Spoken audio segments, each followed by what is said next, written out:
Hello, my biddies. How are all of you today? I'm good. I'm switching. It's not lined up. I guess I'm good. I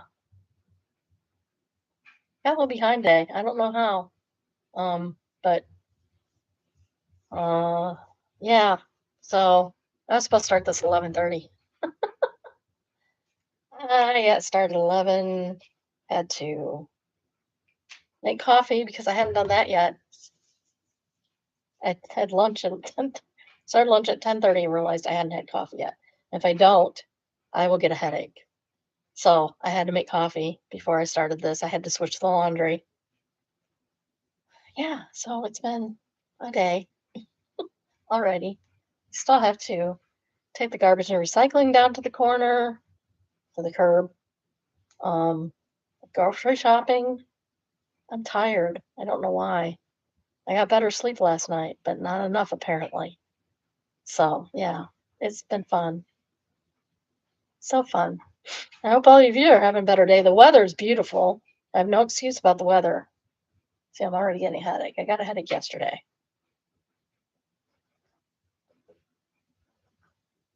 You know what drives me nuts about my husband? He will tell me, you don't have to make dinner every night. But when I ask him to pick something up for dinner because I don't feel like cooking, because it was freaking hot in here last night and I kind of didn't feel good and I had a headache, he will grill me about why I'm not making dinner. So shut up. Shut up and stop it. Oh, it drives me insane sometimes. I love him. Don't get me wrong. I love him. But when things like this, like I forgot. Somehow, I'm not sure it was me. I'm not 100% positive it wasn't me. Um, it was probably me, but I'm not 100% sure. The toothbrush got taken out of the overnight bag. I found it on the counter. So he texted me complaining when he went out of town last week or last month that he didn't have a toothbrush. I said, "Well, go down to the counter. They probably have a toothbrush available."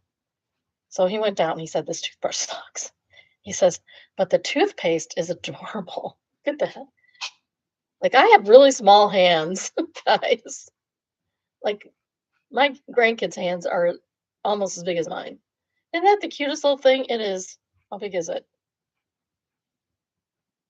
5 grams,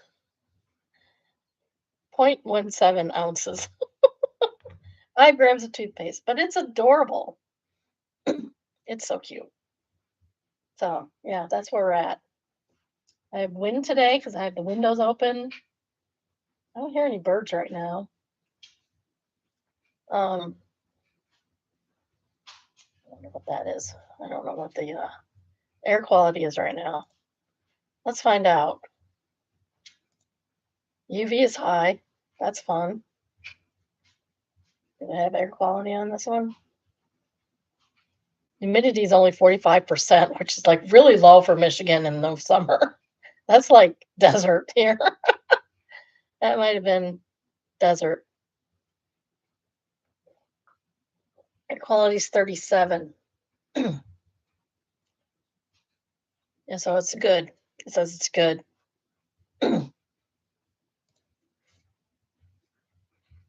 Okay, I got that out of the way. I got the weather out of the way. Um, the sun is coming in so bright from the window that it's kind of like looks dark on my screen. Yeah, I should lighten this up a little.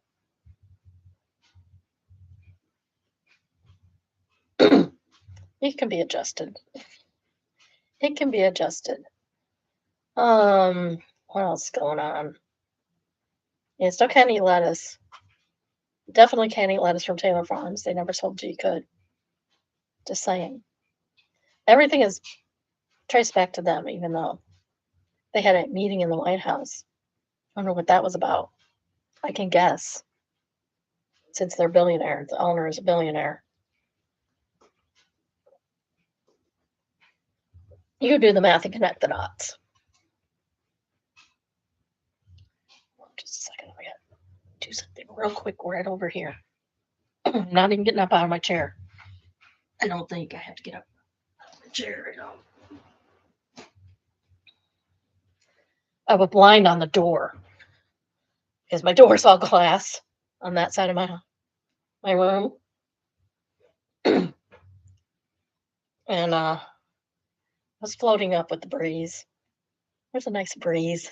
It's less than 74 right now because the high is supposed to be 74 today, which will be about 72 here because ours is always lower, almost always, because we have, we don't have a lot of heat islandy stuff. Okay.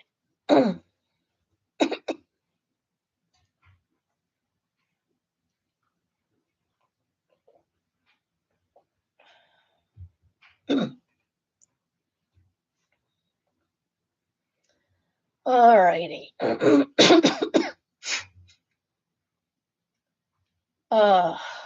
guess we'll start with reality roundup. Today we have Balin Out Loud, season 3 episode. I don't know what the episode was. I didn't put it in. What is it, about 6 or 8? Somewhere around there? It's entitled Shower with Opinions, so I don't know. I don't know what episode it is. Sorry, guys. Oh, I can find out. Hold on. I can find out real quick. Sometimes I'm dumb enough to not even.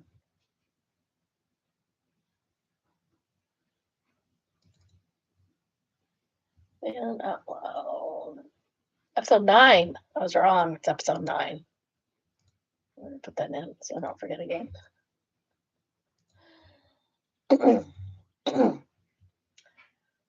So the cold open, they're doing cold opens now, with Balin and somebody else usually Balin and somebody else on the confession couch.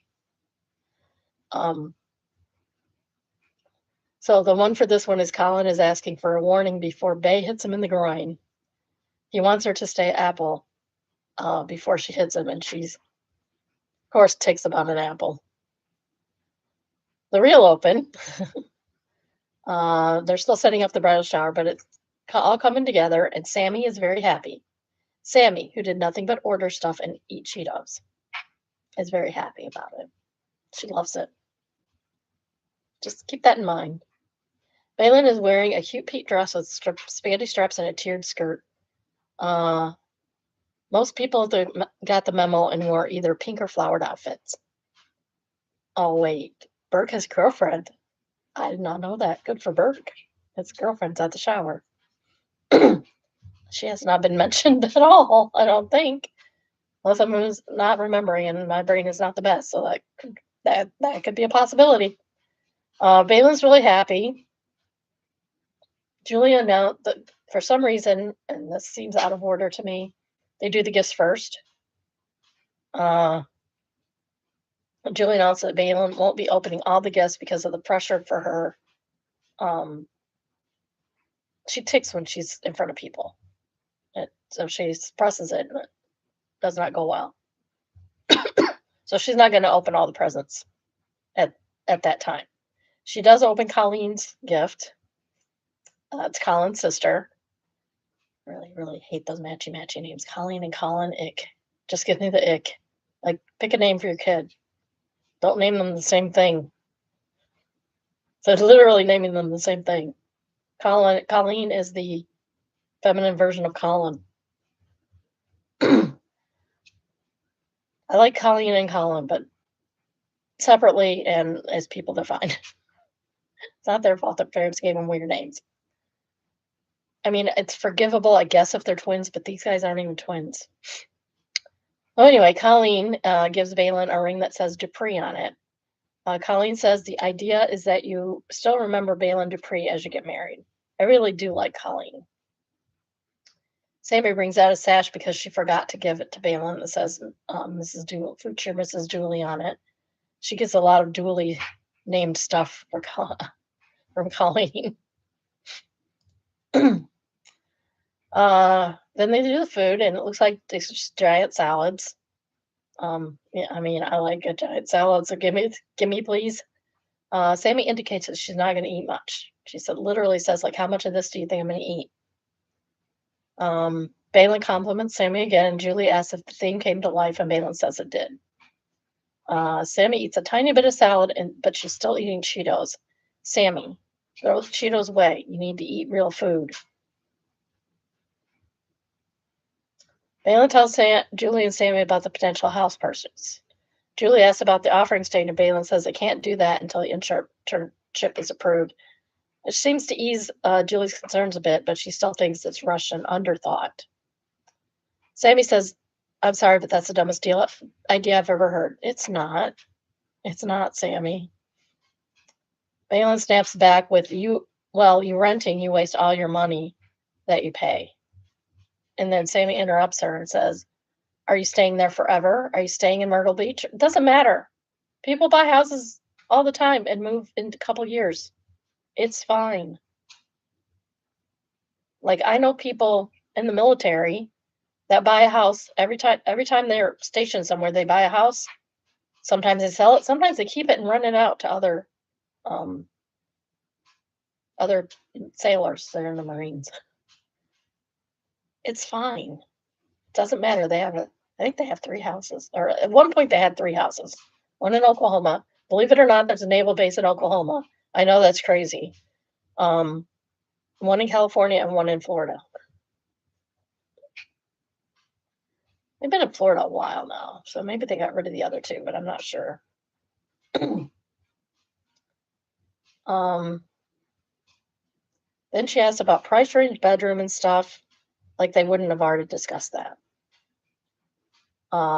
Plus, they're taking the time to look beforehand. They may decide the house isn't like the thing to do there. Quite frankly, Sammy, you're younger, and who are you to give any advice on anything? You can't even get on a plane. Which I know that's mean for me to say, but geez, who does she think she is?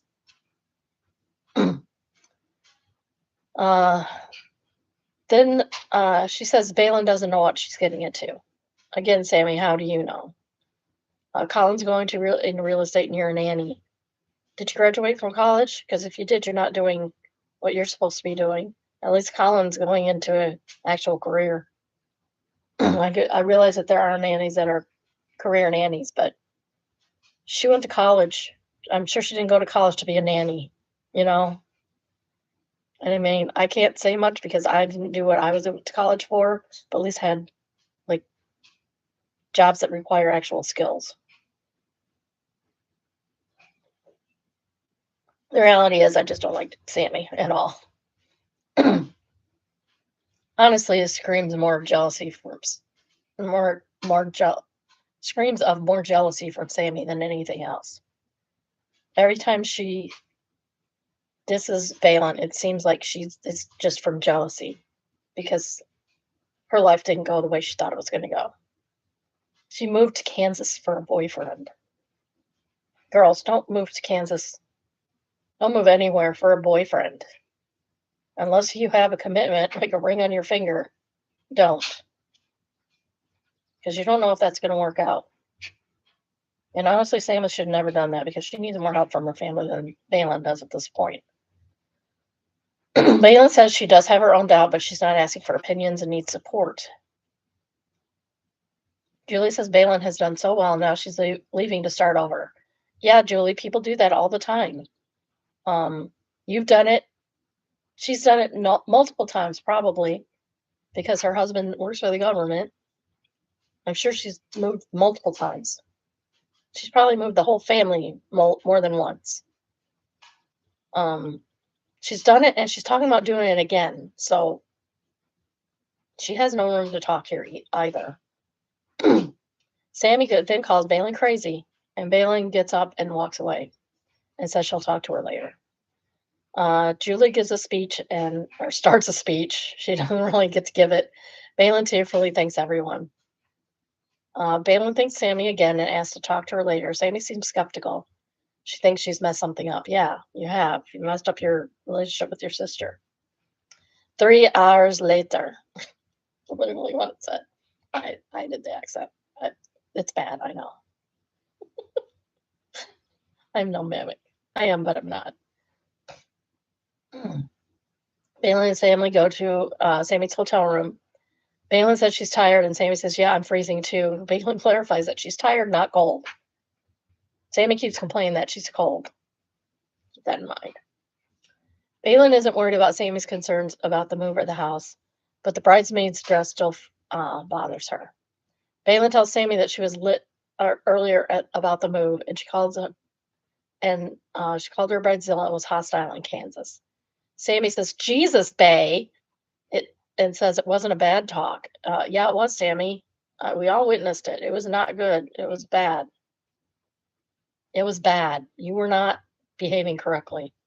Go watch it. Go watch yourself and see what you did to your sister.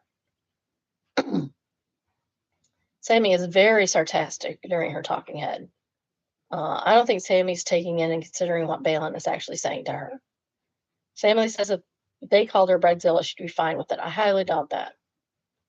But I've never seen Sammy really called out by anyone but Julie. Sammy then all of a sudden says she has body dysmorphia and says picking out her dress made her spiral. Sammy finally apologizes. Balin cries and says very emotional, saying she's glad Sammy finally told her and loves her. Sammy never even tears up through this whole thing. Sammy's cold as ice. I teared up listening to Balin. Also, if you have body dysmorphia so bad you spiral if you have to pick out a dress, you should be seeing a therapist more than once a month. Not to mention all the other crap you should be seeing a therapist about more than once a month. She needs to be in therapy like 2 or 3 times a week. She's not doing herself any favors. They hug and tell each other they love each other, and then they go get a drink. Then we go to West Virginia in the truck with Julie and Al. He thinks they had some kind of sex toy lingerie party. Julie says Palin is a private prude, and none of that happened. Julie, I mean, really, they don't, like other couples we see on TLC, Balin and Colin do not speak about their sex life much at all, which I respect.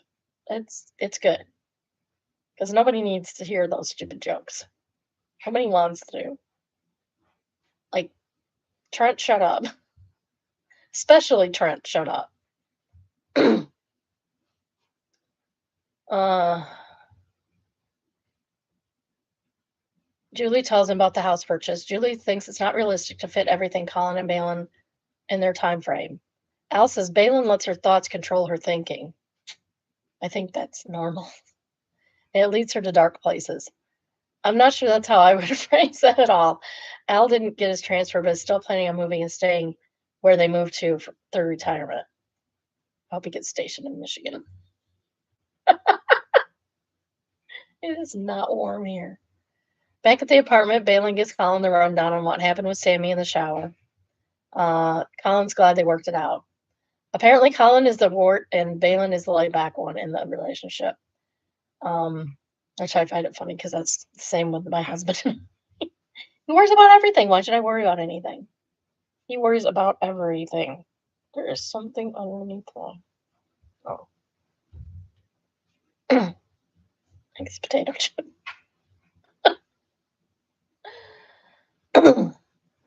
They're going to go meet the planners, pick out decorations, and update Shannon on changes. Colin says Balin is always down with wedding changes. Then they discuss the Myrtle Beach trip, and he informs her that they're flying because he doesn't have a lot of time. She's like, good information to know.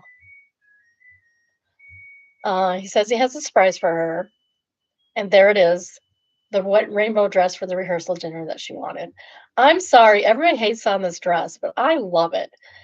I had a pair of pants now, and I wasn't that much older than Balin. As a matter of fact, I might have bought them when I was the same age as Balin. And the pockets all were different colors. I think the zipper might have been. I still have it. I think I still have those. I haven't worn them in who knows how long. They're cute. I like them. My brother-in-law was not my brother-in-law at the time. Says, did you run out of fabric for your pants? Which my sister says that means he liked them too. But they're cute. Not unlike this dress. If I was her age, I bought this dress if I could afford it. It's cute. It's fun. And when should you be having fun? It's at your wedding and around your wedding events. Have fun. It's not, I mean, it's serious.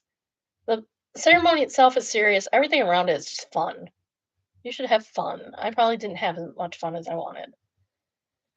Bailey cries again. She's going to get dehydrated if she keeps this up. Helen said she was surprised at how big and poofy and heavy the dress was. And he asked her if what her wedding dress is like. And she says, big. And he says, makes sense. They meet Shannon at a rental place to pick out some decor items. There's a bunch of deer heads hanging around. There's a two-person four-wheeled bike, and Balin needed to drive it, like needed to. So she drove it around for a few minutes. She couldn't even reach the pedals. Her feet wouldn't reach out the pedals.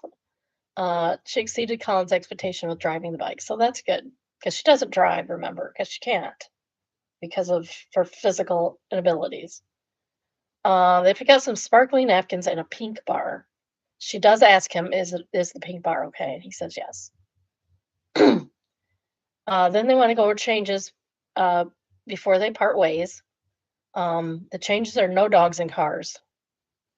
The boys will be the ring bearers, and the nieces, I assume Colleen's kids, because I don't think there are any Dupree grands yet, will be flower girls, and they will carry the dogs. She mentions Colin giving up the horse, but wants to see if they can still get a horse for Colin, even though she's got the dress. They're headed to the airport to go to Myrtle Beach. Balin accidentally threw her mood and sleep pills away. The pharmacy isn't open to get refills, so we'll see how that goes next time. It doesn't look good. It doesn't look great, to be honest. So, and all of next episode looks very traumatic to me. Like, it just doesn't look fun at all. Mostly people dumping on Balin and Colin. I think the parents might be getting too wealthy.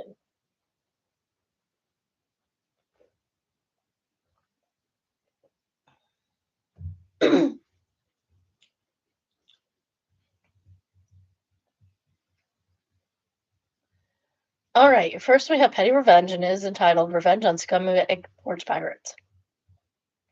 Last weekend, I had a $25 part delivered to my apartment to repair my car.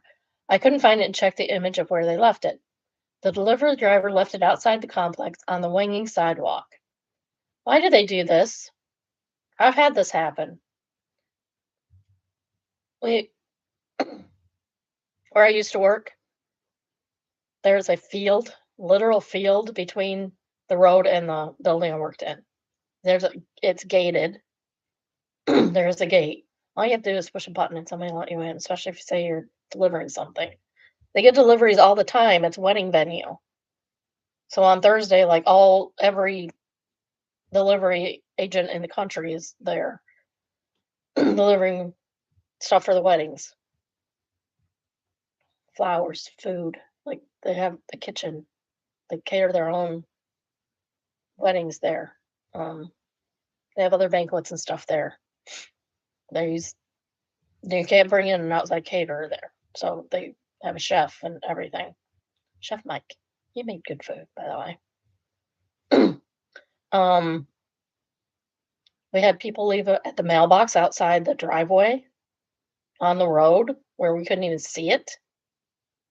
In the summer, you definitely cannot see the mailbox from the office. You can barely see it from the gate. We have people. My boss found out I can really yell. Like now she knows what me yelling would sound like. Because I always got accused of yelling at people. I was not yelling at people. I barely talking stern to them. But then she found out that I really was not yelling at anyone ever. I never yelled at anyone ever until this UPS Prime driver, somebody, FedEx, I don't remember who it was, was putting the packages at the gate instead of pushing the button to get through the gate like he should have. I mean, there's giant signs everywhere. Push the button. He's leaving them at the gate, not informing us that they were there. This was before they had all the fancy You know, this is before COVID or maybe during COVID. But before they like took a picture and sent it to you so you know where it was. Um, you barely even track it back then. I yell at him, push the button, get through the gate, and bring them over here where they belong. Like really loud. My boss was like, dang, you can yell, girl. Yes, I know. I can also throw my voice. I learned because I was on stage as a child. My drama instructor in high school go, everyone but Biddy and Mary, y'all need to talk louder. Those two I can hear in the band room across the hall, which it was a theater. So it was an entire theater that would fit hundreds of people, then a high school hallway, so really wide hallway, and then the band room with the doors closed on both between both of, and he could still hear us. We was loud. People knew. We knew how to talk to a crowd. All right. Anyway, the delivery driver left it outside the complex on the Wangi sidewalk. We have a mail room, and my packages have always been delivered inside. So they even have a mail room. So I don't know why it was left there. I'm in a sketchy city, so naturally it was gone in hours. I was fuming because this is a Wangi $25 oil pressure sensor. And now my car isn't stuck immobile. Means more to me than $25, and they can't do anything with it. What do these jackasses seriously expect to loot an iPad? Give me a break. Later that day, I changed the oil in my girlfriend's car and hatched a brilliant idea. After pouring the used oil back into the empty 5-liter container, I put it into an empty, tall shipping box, crossed out the name on the label, and neatly taped it back up with shipping tape with the container uncapped. I carefully placed it outside the apartment building in the same spot. The geometry of the box is natural to hold sideways, so when the morons hastily steal it and run back to their car, it's going to instantly spill everywhere and soak the box and inside the car. Next day, of course, it was gone. Naturally, I don't know if I got my revenge the same thieves that stole my package, but in my mind, it doesn't matter. All sports are pieces of crap. True. I hope the free oil pressure sensor was worth it, jackasses. Yeah, I do too. I hope they got their upcompenses. Comeuppances. Top rate comment is from Vegetable Road and says, you should tell them that if left on the sidewalk and not in the mailroom, it was stolen and you need to replace it. They'll do it and charge back the delivery company. Fargaven says, I contacted the company and I bought it from. Oh, he deleted this, by the way. So that's the OP. OP says, I contacted the company I bought it from and they had me fill out some forms. Seems likely I'll be able to get a refund. I ended up being able to find the part in a store very thankfully, so I didn't need a replacement. Glorical says reason 6,059 why I prefer to purchase things in person store. I don't. Adam Moda says oil pressure sensors seem to be a specialty part. Not sure what local store I'd go to get it. Yeah, they're only going to have that in stock if somebody else returned it, because that's not something that they normally carry, I wouldn't think.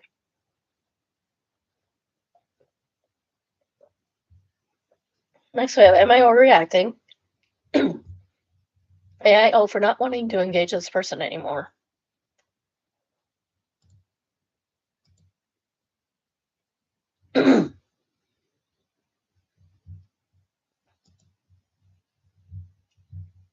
On the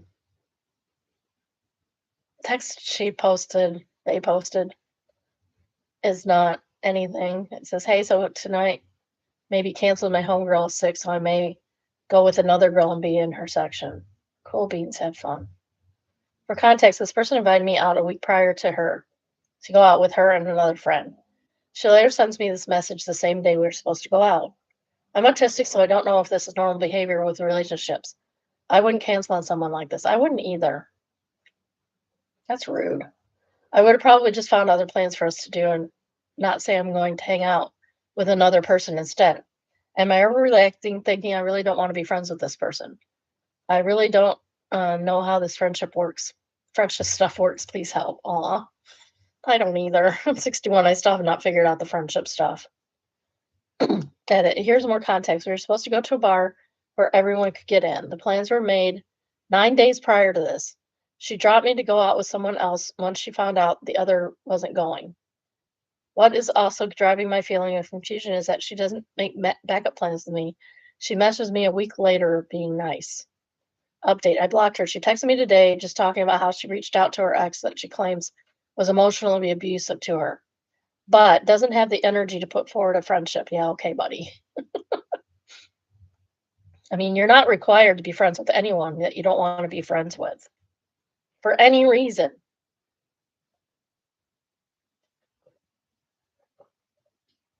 Some people rag on people for not being friends with people with political differences.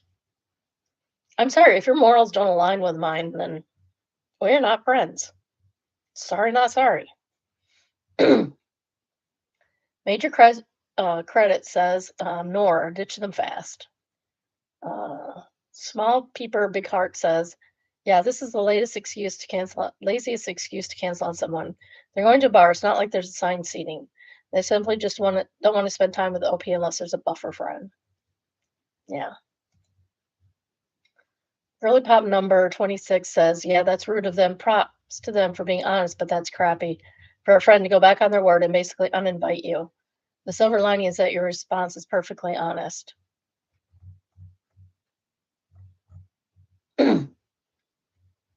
OP says, okay, thanks. I try to respond in a neutral tone because I didn't want to apply the wrong emotion to the situation. Uh,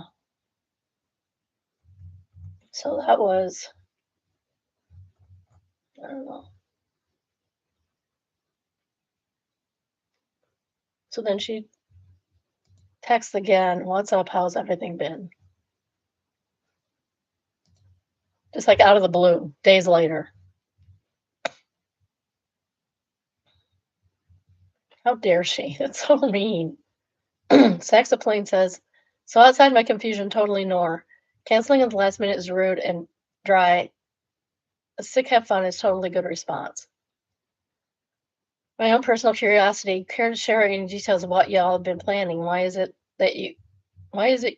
you could go with your friend and their sick BF, but not your friend and this new person? It's something inherent in whatever the planned activity was, or has your friend decided you can only go if it's her and the original BF? I don't know what HG means. So to be clear, this has zero bearing on whether or not you're overreacting. You have a very normal reaction here, no matter what me thinks. What me thinks. Yeah, they're going to a bar. Like what?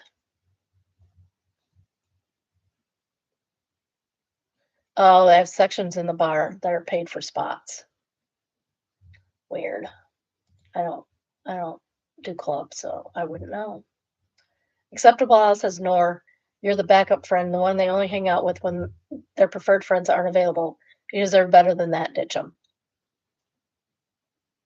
Anywhere, everywhere says I have been the backup friend. It's not a nice feeling. The backup friend sometimes become the main friend. Had that happen. Not to me. I've done that to other people. To be fair, she wasn't really a backup friend. She was a friend of a friend, and we hung out a lot until the point where I became friends with the friends. Maybe I was the backup friend. I don't know. I don't think so, though. Entitled people, entitled, idiot who tried to shame my dad for taking his little girls to the women's restaurant gets what he deserved. Oh, this is from last month. Do you remember that guy? That guy? There's a link. So he got fired. Yeah. The guy that called the cops on the dad got fired.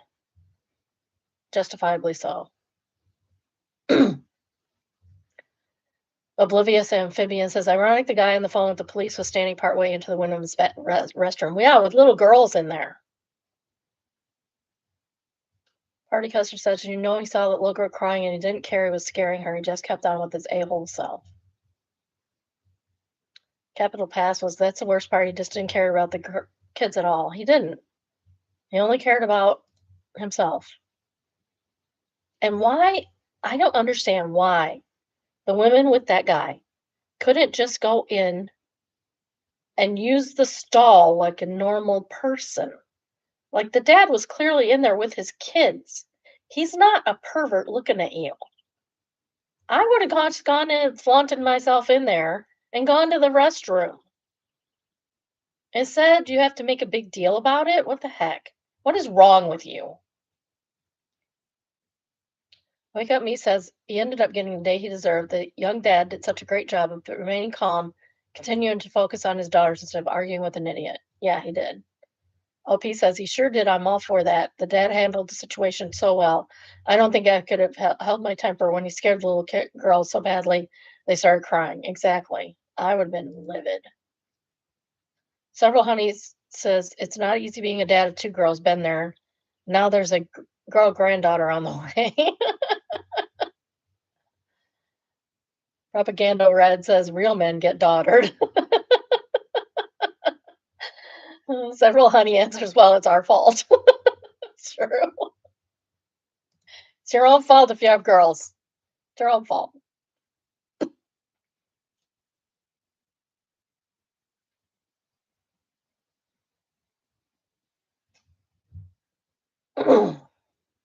Murder by Words. I do have to show you this one because it's ridiculous. It says, Happy Pride Month is so defeated. I love you. Whoever the heck that is, probably his girlfriend. Okay, and Lilith says, having gay men on your mind when you're on your knees, Pride Month 1. Like, why do you have to be like that? It's so weird. Like, no, but just because you got engaged, Pride Month is not defeated. You just got engaged like a million other people do, probably every day. Twister Cat says, imagine being so indoctrinated you can't enjoy your engagement without treating a sad attempt to stick it to the gays. Mike Pants says, I imagine he thinks about sticking it to the gays more than sticking it to his Probably. Probably because guys like that tend to be self-hating. You know, self-hating gays themselves.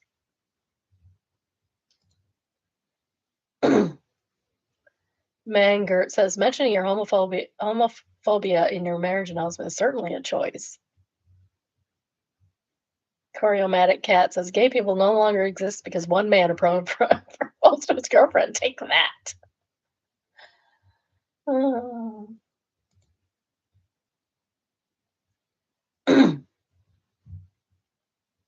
Harley Queen's Owls indicates that she's a beard.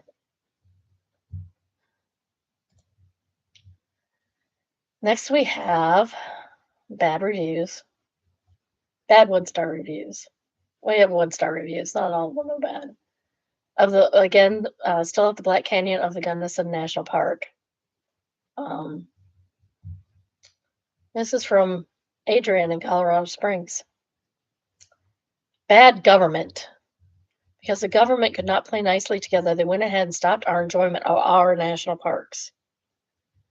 A lot of money was wasted by expectant and excited tourists could go no further than the gates. Yes, that's the park's fault. You're an idiot. Shocking. However, I went as far as I could up the road to the gate and managed to see a little of the canyon. I tried. I was at the south rim entrance. I will be forever angry at the government for closing down our parks and losing valuable revenue for so many beautiful attractions. It makes no sense. I cannot give a full review as there weren't any facilities to speak of. She's got a couple of pictures. It just says it's closed. It doesn't say why it's closed. How do you know that was it? Parks do close sometimes. And it's okay. You'll live through it. Promise. Maybe if you knew this was gonna happen, which, I mean, everybody if you pay attention, you know when the government's shutting down, they announce it weeks and weeks and weeks in advance. Change your plans. Do it before the government shuts down next time. Wait till, Trump closes all the parks for no reason at all, 'cause I can see him doing that. Next, we have traumatized him back and is entitled, "I spent 15 years low-key getting revenge on my high school bully, and it might have helped end his marriage." Ooh. I never planned to post this, but last month I cannot stop turning it over in my head, and part of me feels like crap, but the other part of me feels like I was supportive and karma just worked out in my favor. This is a long one, so stick with me. I'll add a little background to hopefully make this make a little more sense. Back in high school, I was the only black kid, which really wanging sucked. Think small town vibes outside of a big city. Jake, not his real name, was this rich white kid who went to my school, who seemed to make it to his mission to break me for no goddamn reason at all. It's God, not God. God. Him and his friends would throw daily racial slurs in the halls. I constantly dealt with rumors that I was violent or did heavy drugs, which got me pulled into the office multiple times. That's rude. He'd go out of his way to sabotage my group project and even ended up ruining my first real relationship, which wanging sucked. Teachers always looked away because his family funded sports and were on the school board.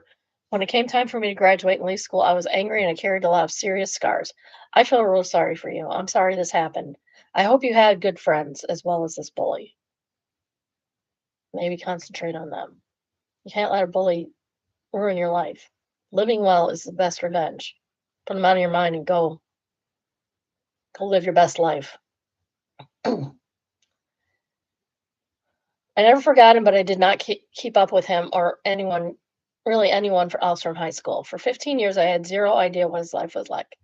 I built mine instead of becoming a well known massage therapist with regular clients in my city. I worked out 5 days a week at our country club to stay sane and strong. And honestly, I just did everything I could not be with the guy that people easily walked all over in high school. Fair. I mean, at least you improved yourself. Fast forward a few years, I met Sarah. Again, not a real name. In an HIAT class. I don't know what that is. At the gym, some class at the gym. Partner drills led to good, uh, casual good jobs and then nods around the gym, then actual conversations between sets. We became loose gym friends, spotting, chatting about workouts and random stuff like that. She seemed nice, but always had the sad vibe about her that I couldn't really figure out. Well, last year we were grabbing coffee after class at the gym coffee shop. She showed me a vacation photo of her recent family vacation on her phone. When her husband popped up, I froze. It was Jake, but this guy was bloated, looked stressed AF, and had a receding hairline that looked nothing like the cocky a-hole I remembered. I've had this happen. I had a boyfriend in college that literally looked like Tom Selleck, early Tom Selleck. Like, this was back in the 80s, guys. Tom Selleck was hot. I looked him up a few years ago, found out he was wanted in one state for passing bad checks. He was fat, like, and I'm fat too, so it doesn't matter. And bald as heck. My husband has hair. He did no longer look like Tom Selleck. I'll tell you that. And it's funny because every girl was after him. I kept my face neutral and said nothing. After our talks got deeper, she would casually complain about her husband being moody, money being tight, him snapping at her and the kids from time to time. I listened more than I spoke, and I said things like, "You deserve to feel safe at home. Constant stress like this is not sustainable." Nothing dramatic. I never mentioned knowing him or pushed hard. It just gave her realistic, honest feedback that anyone else would without diving too deep into the issues. She started opening up about the criticism and lack of support at home. I suggested she talk to a therapist. I gave her a referral for my work network and told her to keep focusing on her own health through training. Did I steer things? Yeah, kinda.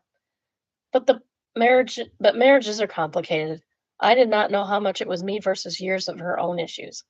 Last month she told me she filed for divorce. Yes. I've seen something like this.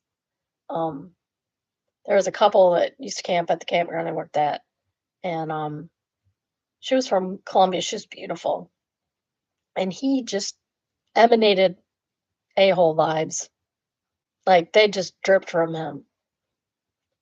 He would not let his kids take more than a 5-minute shower. He timed them in the shower, even when they were camping.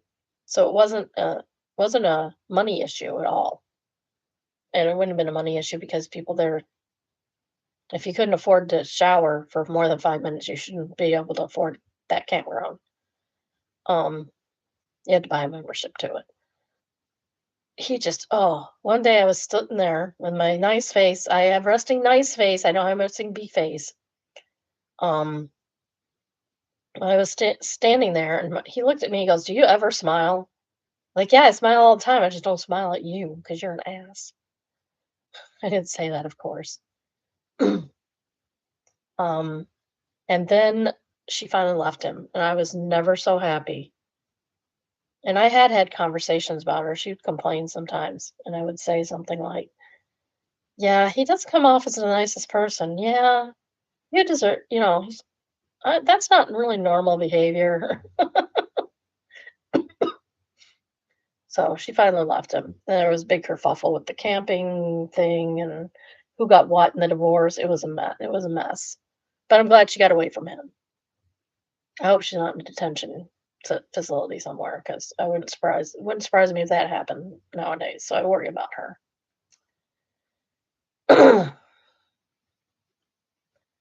um, honestly, in all honesty, I don't ever cross a line or give any advice to a stranger that would give to someone in that situation. I believe in karma, and even though it was a slow burn, this felt right. And honestly, Sarah is happier and maybe better off for it. And better off for it. Of course she is. Top box says, uh, you just helped a friend. The fact that if it was the wife for your abilities and consequential, just ironic. So I think this might be a girl. Irony indeed. So if OP is a woman, that complicates the whole bullying thing. He could possibly have had the hots for her. And he was bullying her because he didn't like that he had the hots for her. You know what I mean? Second time for comments from Cat Cave, or Cat Caves, more than one cave. Honestly, sounds like you did her a solid. She was with an abusive narcissistic a-hole. Telling her she deserved to be safe was the right thing to do. Maybe in a way you were saying this to that high school kid.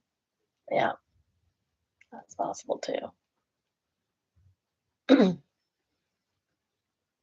Francophile says no one is leaving a good marriage. You're not having an affair with her, which would be crappy. You were being a friend and validating her feelings. So sounds like she needed that. Truth Imaginary says, and you didn't put your pain on her either. I'd argue that if you had told her about the bullying, you would have actually been complicit in the relationship ending. It would have been manipulating the situation by putting your stuff in it. Just by being your friend and think your hands are clean. You got his ex as his friend, ex as a friend, and was involved in any way. It was just a bonus. Yeah, I think I don't know if it's a woman or a man. Um, at some point, they should admit that that they hate her ex-husband.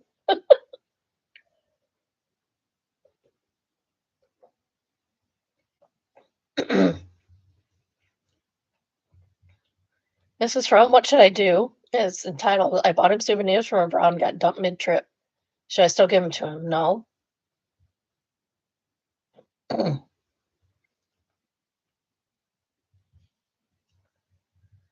I could use some outside perspective on something. A guy I recently was in a situationship with um, ended things with me a few weeks ago. The timing wasn't great because he ended things while I was in the middle of a trip abroad.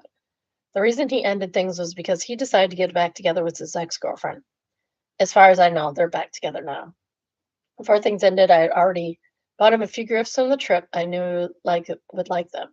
The gifts included an Adidas t-shirt that's unique to the place I visited. Keep it. A UFC shirt. Keep it.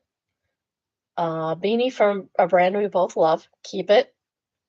A few small souvenirs like a magnet and some local trinkets. Keep them. Good luck charm that I actually wrote a personal message on. You can keep that too. I'm torn on what to do. Part of me wants to give him everything because I already bought it for him. Honestly, I can't really look at the items right now without feeling sad. Put them away for 5 years. Another part of me thinks I shouldn't give him anything because the relationship is over. He chose to go back together with someone else, and I don't want to make things awkward. Third option is giving him only some of the items like the beanie and the UFC shirt and the smaller souvenirs, and keeping or discarding the more personal things like the good luck charm with the message. I think you should not give him any of the clothing. You can keep it for yourself and to remind you of your trip, not him. And or you can donate them. It'd be better than giving them to him because he does not deserve them. One thing making this hard is I'm worried that his girlfriend might see the gifts, especially the charm with the message, and either feel uncomfortable or make him get rid of everything. During our situationship, he often portrayed her as quite jealous, controlling, and generally crazy. Because she probably, no, it's probably him, not her. When talking about their past relationship, you know what? When you give a gift, the gift recipient can do whatever they want with it. They're allowed to do whatever they want with it. They can give it away. They can donate it. They can keep it forever. It's not up to you. You gave the gift, and the gift is given. If you were in the situation, would you give everything? I'd give nothing. I'd give nothing at all. And why? Update from the other side of the world. I've landed, unpacked, and had a lot of time to think about this. First of all, thank you for the unfiltered honesty. As I said in a previous comment, gentle parenting doesn't work on me, so your harsh words are really appreciated. I read through all the comments. I took the time on the flight to reflect on the situation and came to the decision to just give him the lucky charm and a magnet. I have an abundance of them anyway. As for the shirts and the beanie, will sit in a cupboard that I never touch until I can bring myself to deal with them. I initially wanted to give them to my guy friend, but he wouldn't fit them. I've done this before with gifts from my ex, and it did help with the healing process. Out of sight, out of mind. Girl, you were not even his girlfriend. Why are you this emotional over this? You said it was a situationship. It wasn't even a real relationship. Why? Why are you so invested in this guy that clearly didn't appreciate you at all? I think giving him the good luck charm is me ending things on good terms and not portraying myself as salty. I don't want to stoop to his level to be petty, as he might expect. I'll tell you why in a bit. I count it as some good karma and an act of kindness to remind him what he lost. The only mean thing I did was putting his hoodie and the charm and the magnet in the UFC bag that came with the shirt I got for him. He commented that to my friends that did the handoff. Apparently, he was confused why I put them in it. I spoke with our mutual friends that did the handoff. Apparently, he was very curious if I talked about him on the ride back. He couldn't believe that I didn't mention him. I totally did talk about him, but he doesn't need to know that. Apparently, he really wanted the two shirts, but after thinking about it, thanks to you guys, he doesn't deserve them, hence the UFC bag. He kept asking how I am. I've instructed my friends not to update him on me. He lost that privilege when he ended things and then decided to have separate friendships with my friends. Truthfully, I've been miserable. I think I mentioned it in one of the comments, but this situation opened a can of worms I've been avoiding for a really long time. I avoid problems until everything explodes at the most unconventional time. I think she meant inconvenient. I have a action plan for this that involves seeking professional help because my processing of events is not normal. I have to work on that. Thank goodness. Good, because this was not a normal reaction to a situationship. Maybe a long time boyfriend situation, but not a situationship. Wasn't even a relationship. I've lost a lot of weight these 2 weeks. I have no appetite and I constantly have anxiety attacks. My friends even commented that I look sad, which is expected. I used to hide my emotions very well, but apparently my poker face is crap now. As for her ex, apparently she's still an ex. I knew it. I almost called that. I almost said, I bet this doesn't work out. My friend spoke with him and he said that they are talking and she's trying to prove herself as changed, but he doesn't want to believe her based on her previous actions. I find this hard to believe because she literally posted a video of her in his car yesterday where you can clearly see him. So he's just lying to himself about that. I always say there's three sides to every story, his, hers, and the truth. Yeah, but one's usually on more close to the truth than the other one, in my experience. Even when we talked before about her, I pointed out his mistakes when it comes to her, so I wouldn't put all the blame on her. Again, a huge thank you to all of you. If anything happens, I will update you, but I don't think I will. Thomas Angelo says I wouldn't give him anything and maybe give them out to friends or family. Ivory White Teeth says if I was Opie's brother, I'd be grateful and laughing in her face at the same time. Those are great gifts. Opie says I'll show this to my sister. She can be a bit more appreciative of me. Just kidding. She's great. I can't complain. Um, Flyby Boy says do not gift these items to this guy. You're drawing out the grief and hurt. Give them to someone else who will appreciate them and sell them or donate them. Nothing good will come of the gifting them to him. Exactly. Icy Marion Berry says you can also keep them in a box when gifting comes around. I have a box of random free stuff I find. Thrift finds gifts. I would prefer to regift that it is nice to rely on times when times get busy and Christmas gets expensive. That's a good idea too. Next we have malicious compliance and it is entitled Don't want me to do the work myself? Okay, then run and do it yourself. This happened a year ago, but I just found this sub and realized I had a story to share. It's not that extreme, though. I worked at a buffet restaurant, and at every shift, each staff was assigned to one job. Those being usually cashier, runner, who goes and picks up food when ready. Those are the people who refill, the refillers. Person who changes the food around, table managing, cleaning, washing dishes, etc.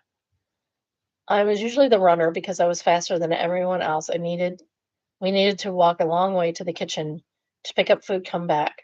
We had to do it in 3 minutes, or else our leader would call the kitchen slash us to ask where we were. 3 minutes seems really short.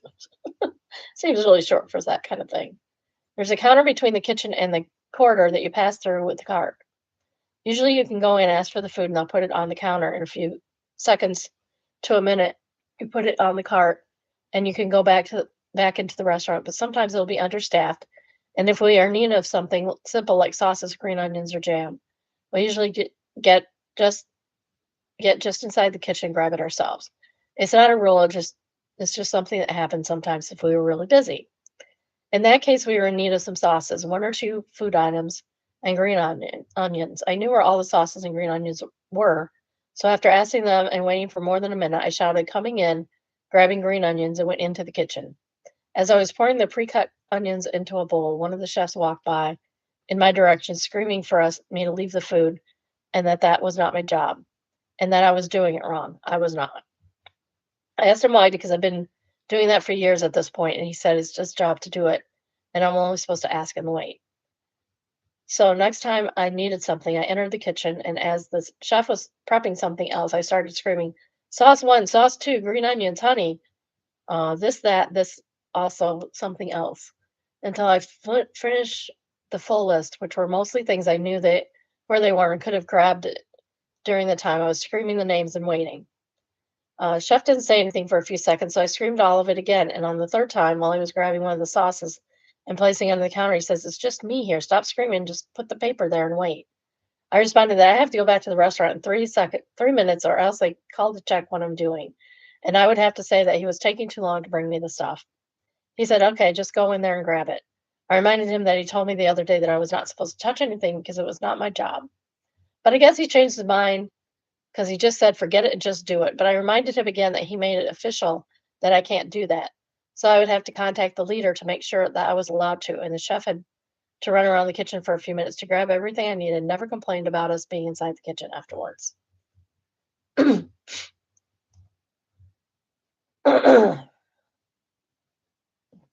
TB Blazer says r/delicious compliance. Is that a thing? Do you think that's a thing? It's a Reddit. It's a subreddit. r/delicious compliance.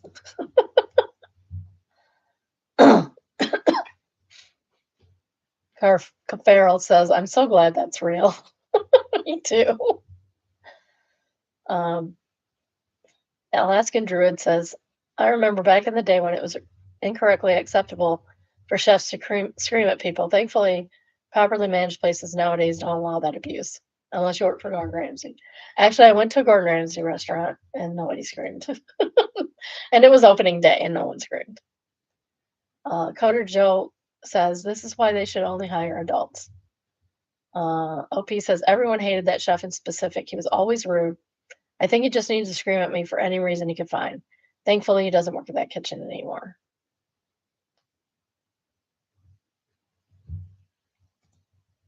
This is the main Montparnasse Tower in Paris, brutalizing the horizon from the Eiffel Tower. Yeah, why? Why? I will show you. This is what they did to the view from the Eiffel Tower. It's atrocious.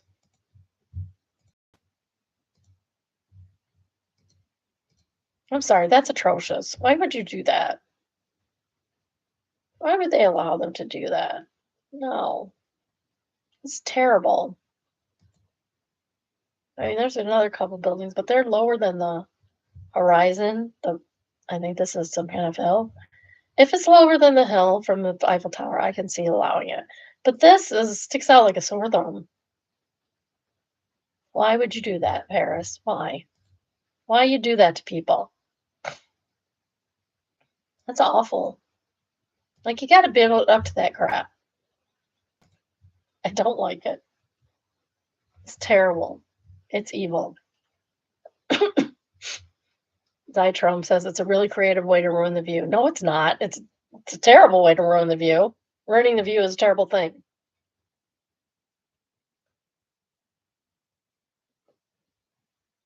It's not creative. Anybody can put up. Anybody with money can put up a high rise.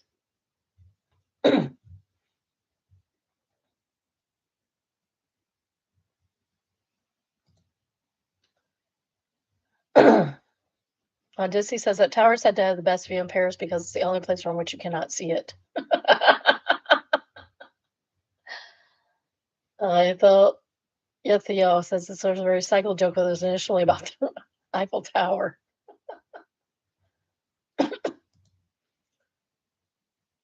As Tech says who TF approved that. I 100%.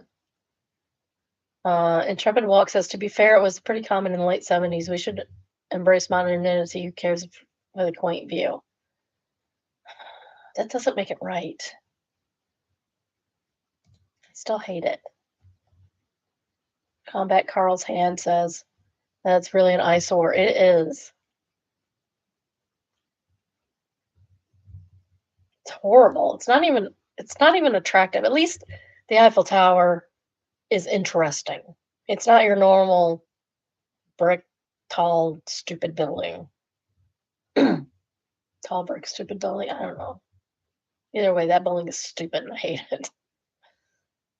Next we have AITAH, and it's entitled AITAH for giving my boyfriend an ultimatum for showing me his home. I've been dating a guy for almost 3 months now. We literally spent 15 minutes walking distance from each other. We hang out almost daily. He comes over at my place to watch movies, eat dinner, and play games together. But he refuses to invite me over to his place. Every time I ask to hang at his place, he tells me it's too messy and he doesn't want me to see it. So clean it. Clean it and invite her over, if that's really the issue. He lives in a small apartment and has loads of free time to clean. I also offered to help him clean his home several times, but he refuses. He rejected the idea of a professional cleaner, too. Is he a hoarder, or is he not living alone? I don't want us to only hang out in my home every time. I asked him to clean his home so many times now. I even said I don't care about it being a mess. I just want my boyfriend to invite me over. He claims he's cleaning bit by bit, but he's been saying that for 3 months now. Last week I was fed up with it. I told him I'm giving him an ultimatum. It was 2 weeks to show me his home or we're done. He asked me for a month. Eventually we settled on 3 weeks, but he said he probably won't make it. Keep in mind this is a single apartment, so real small, and he has all the time in the world. It's bugging me, AITAH, for demanding to see in place. Update. I asked him for a break. I need time to think. Thank you all so much for the replies and advice. I never expected this to blow up, and I appreciate you. I have read every comment. Good. Nice. Nice. I love that she did that. Because there are over almost 3,000 comments.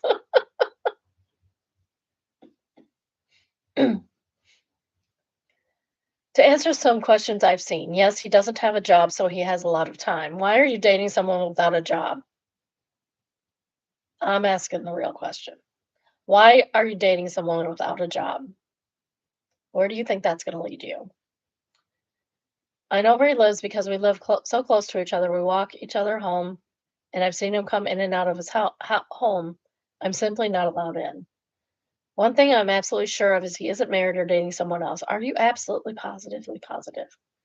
We've known each other before we started dating. I should have mentioned that.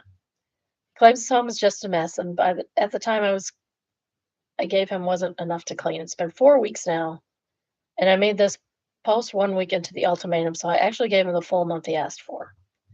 Anyway, we saw each other today, and I asked to go to his place. It's been a month, and he told me it's not going to happen.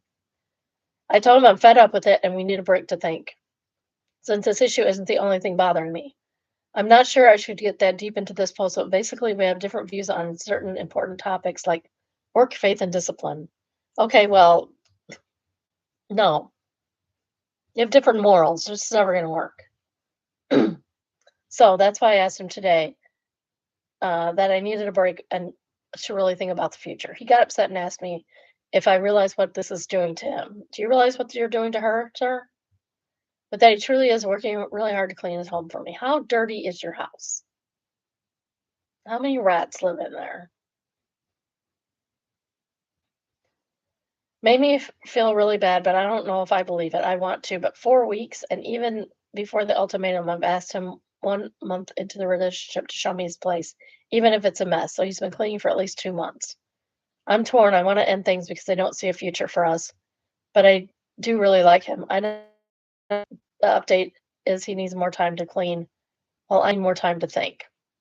I don't want any secrets, so I have shown him this post and then wrote it. He knows all about this. Emergency Paint says my current theories. He lives with his parents and is embarrassed. He lives with a girlfriend or ex-girlfriend. Hoarder. My thought says he also could be homeless, living in his car and couch surfing. That would also be embarrassing. Like Karen Ayer says, is his name Andy? Is there a big pit next to your house? I don't know that reference. Can someone fill me in on that? Leave it in the comments if you know what that's referring to. I assume it's some kind of movie or something.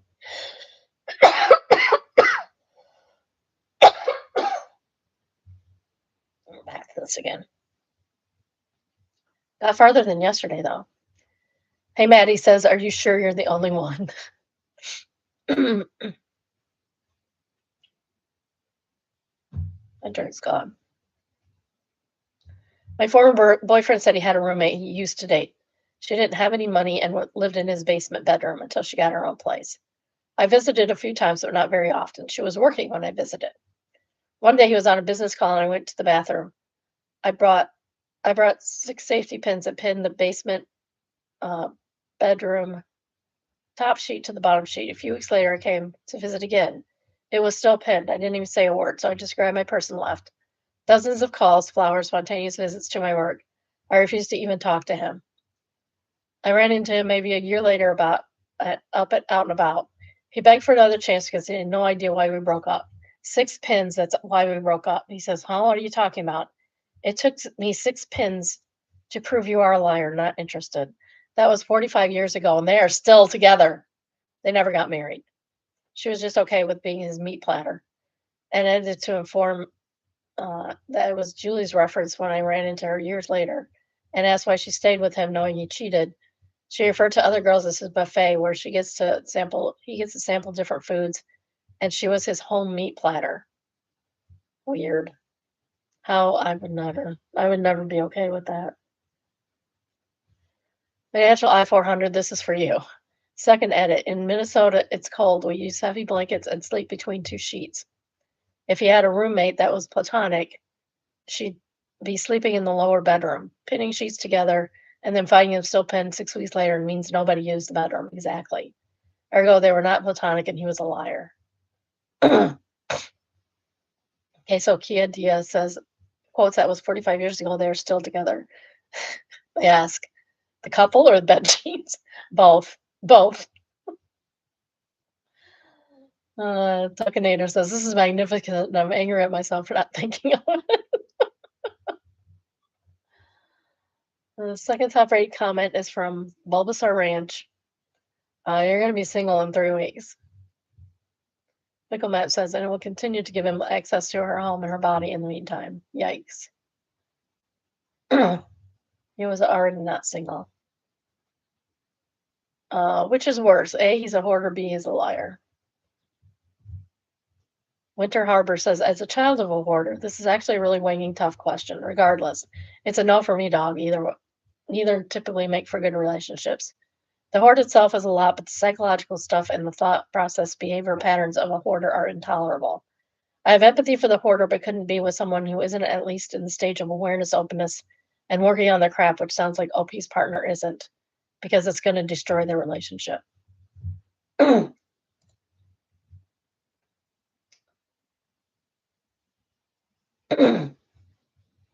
This is from Neighbors from Hell, and it's an update. It's update 3, so we're going to have to go read 2 other posts.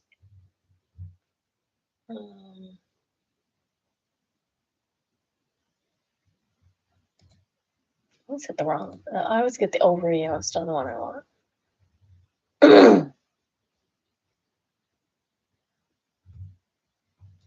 Here's one.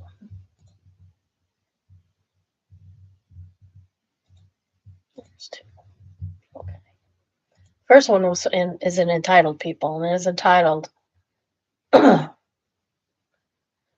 Neighbor ripped out my stairs to my easement and built a wall blocking use. I own a home with an easement that goes down to a lake. 4 years ago, my neighbor decided that I was no longer privy to the use of my easement and tore out my stairs and built a wall blocking my use. That's not acceptable. My home is a deeded walkway easement and is both in my deed and purchasing agreement. The easement is also on my neighbor's purchasing agreement and land survey. With this said, I had to sue my neighbors, and they were sure to drag this out by not responding, asking for extensions, switching attorneys, etc. This was 2 years ago, by the way. 3 months ago, I won my case in summary judgment. They then filed a motion of error stating that the judge made a mistake. Well, they lost again and were ordered to return my stairs and remove their wall. Well, now they filed an appeal. They're trying to bankrupt me, all because their ego won't accept that they were entirely wrong in the entire time. Mind you, they have their own lakefront frontage, and are fighting me for my 10 feet. The mindset of these people is not within my understanding. How could they not want to use their money for something else? I am baffled. So he said, countersue for wasting your time and money. Well, P says, I was told I can't do that. Everyone is responsible for their own attorney's fees. Not always. Not always. I think Blue says you need a new attorney because that's not a thing. She says all 5 of her attorney friends say the same thing.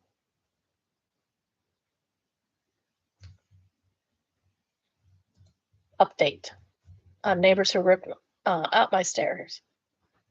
Okay, folks, here's an update to my original post. Many of you had great advice, and many more offered great support that I want to do this victory lap with all 2.1 million people who viewed my post.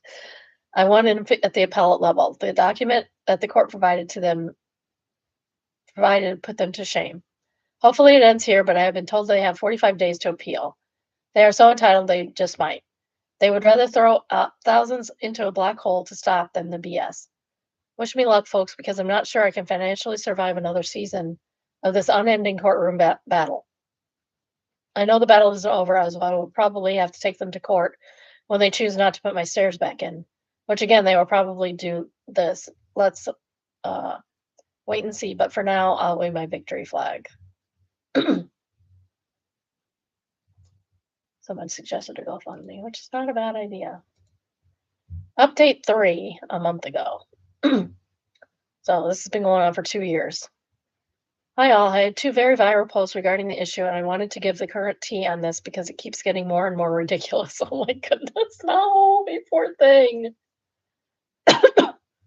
If you don't feel like reading through my past posts, here's a quick, less detailed recap. I bought a house 9 years ago with an easement to the lake. My neighbors who live next to the walkway took it upon themselves to rip out my stairs, build law and block me from lake rights. I took them to court, won. They filed a motion of error and went back to court, county court, and I won again. They filed an appeal at the state level, and I won again. They were ordered to replace my stairs, remove the stone wall, and take down the large 8-foot wide bushes. Currently, they have to date replaced my stairs and taken down the stone wall. The only thing remaining is the large 18-foot wide bushes, which I think you could probably do yourself. This is the last few months. Well, I started to use my easement and have been doing light maintenance on the beach as well as the grass and weeds tend to grow there. My lovely neighbors have their own beach footage, which they maintain. Within 1 week of me doing this, I was issued a cease and desist order, and I quote, for strangely walking, and for the fact either I, a relative, or a guest of mine walked on their private sidewalk, which is not part of the easement. It definitely wasn't me walking on the sidewalk, but okay. I did nothing wrong, so I have nothing to worry about. With that said, I emailed their attorney to let them know I received the letter and that I'm aware of my boundaries. I also informed him that his clients have yet to remove the large bushes. Then the following week, the neighbors have a car parked on my easement, so I reported that to their attorney as well. Last week I went and they left a piece of their broken pier on my easement, and I also reported that to their attorney. I never expected a reply from him, but I wanted everything to be documented. Last night I received a personal email from them, basically telling them not to contact their attorney, to contact them for any concerns. He then proceeds to tell me that I have continued to ignore the cease and desist and gives me a definition of an easement. I have not done anything outside my scope, and routine maintenance is what I was told I was allowed to do, such as pulling the weeds. He then said he could not remove the bushes because he does not own the land. So here's the story with this. He can't, what? Well, at the appellate court, he tried to argue that the easement was not officially his, stating that while he was on his purchasing and agreement survey, it was not on his deed. He cited that I should be suing the former owners of his property as a result. No, that's not how that works. The appellate court deemed this a clerical error and told my neighbor that instead of trying to rectify the clerical error, they chose not to, and instead used this as a basis not to put my stairs, remove the wall, or the bushes. The appellate court did not agree with this and therefore enforced my easement and ordered them to replace the stairs, remove the wall, and take down the landscaping. Case closed.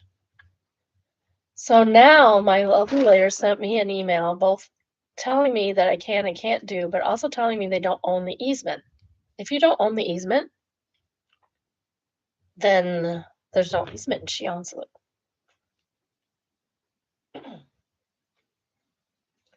So I looked up their names on the public, my case, and sure enough, my neighbors are suing the former owners of their home from 9 years ago, citing they felt misled and are asking monetary damages. This is neither here nor there for my easement, as that is a done deal, and I'm just referencing to get the idea that I've been dealing with all these years. So back to the email I was sent, and then he concludes the email by telling me they will entertain all mature conversation as we will have a lengthy relationship for many years. No, you're not. In a nutshell, the email basically tells me the definition of an easement, tells me I'm ignoring the cease and desist, tells me they don't own the land and will not remove the bushes, and then concludes by wanting to make this work through a mature conversation. Do you own the land or do you not own the land? 'Cause if you don't own the land, then all this is moot and I have my access to my lake. I don't know if I should respond to him, only respond to his attorney, show this to my attorney or not respond at all. I'm just beside myself that he's now suing former owners from 9 years ago. Either way, I'll have to figure this out. I'm not trying to incur more attorney fees as they've already financially ruined us. But this is the world of these entitled people. Have fun, my Reddit readers. I'll ask the questions. I'll answer any questions I can because I'm sure I've forgotten to mention details some will be curious to know. Riz says, when in doubt, don't FAFO. Show your attorney. Take copies of all the correspondence you have sent or received from them and their attorney. The one trick they hate answers. This is the answer. OP, you need to use your attorney to correspond with their attorney. Direct emails from you to their attorney are generally a violation of ethics. Opposing counsel is either ethically barred from communicating directly with you about the case without your lawyer's permission. OP says, I asked this, my case has been resolved and it's done. What could be jeopardized at this point? Genuine questions, as this case has cost me an astronomical amount of money. Trekin says the case hasn't been resolved. The court ruled and awarded you your stairs, the bushes, and the wall down. You've not received the full judgment if the bushes are still in place.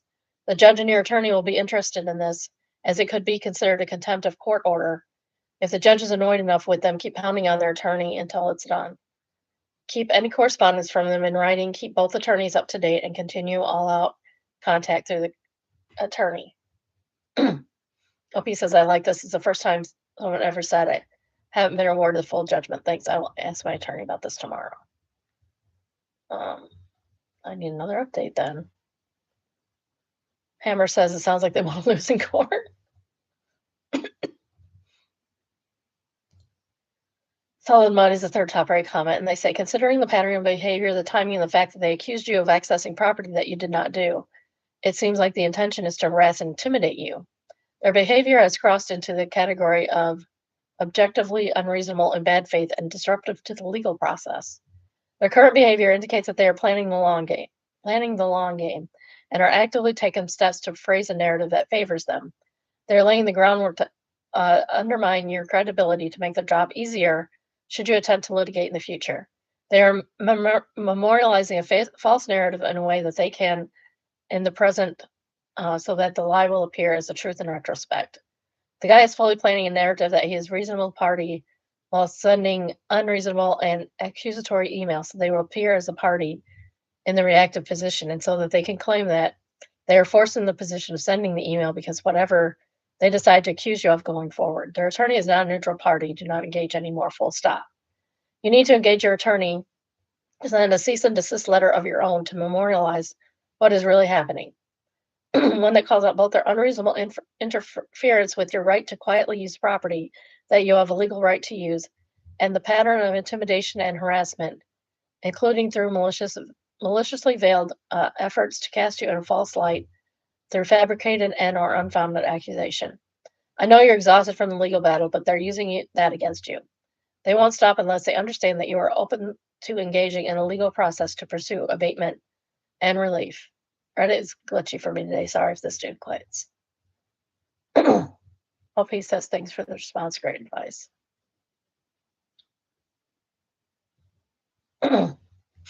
Yeah, they're doing they're shady. They are completely shady. Hold on. Oh yeah, there are.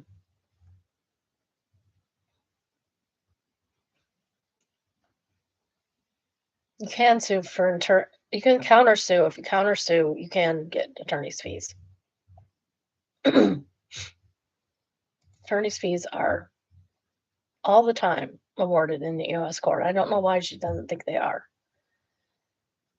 Next benign existence, and it is entitled, There's a Meowing Mobile Paper Bird in My Living Room. I've been clearing out junk that includes boxes and packing paper I saved for later. My cat thinks this is a wonderful activity, has been extremely helpful and enthusiastic. He's claimed the loosely gathered up length of packing paper has been rolling around in it. He's dragging it all through the house, singing in songs of victory from inside of it. He's even paused to use a scratcher while inside the paper and absorbed a toy into it. It's quite incredible to watch. I gotta say, this cat having a delightful day, and I'm thrilled for him. I wish I had more paper to put out for him. I would go buy him some freaking paper, man. Go buy him some paper. Selection Turbulent says, it's making my heart happy. I was always a dog person, but my dog passed away. A kitten was literally dropped off in my yard by his mother about a month ago. She chose me to care and love on her offspring. And Freelo says, the cat distribution system at its finest is truly a remarkable thing. Next, we have Found Satan, and it is entitled, Satan is in Excel. It says, I finally found the bottom right corner of the Excel sheet. And it says it's XFD 1048576. Smirk says, pro tip, change the font color to white, put a 0 in that box. And if someone tries to print out the document, it will eat a ream of paper.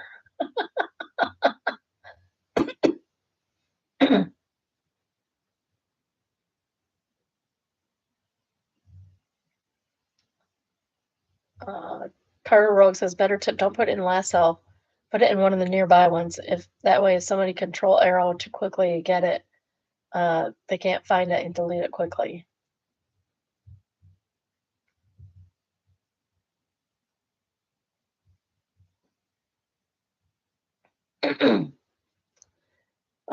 Clockwork Peon answers, Control M jumps you to the last you sell, which is true. Meaning the furthest row down the last has data, and the furthest column to the right has data. And remember, kids, always go to view print area before you print from a spreadsheet. Not setting up your print settings on a spreadsheet never ends well. It's 100% correct on that. Thankless task says counter this, Control A to select all and merge. Select single cell spreadsheet. Goddess Incognito says unless the person printing the document knows how to set up the print area. A bucket full of goo says having worked a level 1-2 corporate IT support, I can assure you most people don't. Most people don't even know how to find stuff. Most people don't even know Control F. I always told my coworkers, Control F is your friend. That's how you remember it. F for friend. Control F. Next I have Just No Mill. It is entitled Mill Had a Meltdown Because I Don't Want a Predator in My Home. My sister-in-law is coming to stay with me and my husband for a week next week. Today, Mill sprung on us, so she has invited my husband's cousin to come stay with us too.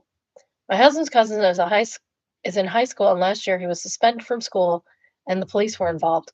His family won't say exactly what happened, but we all know that him and other boys did try to do something to a female classmate. He's not a safe person.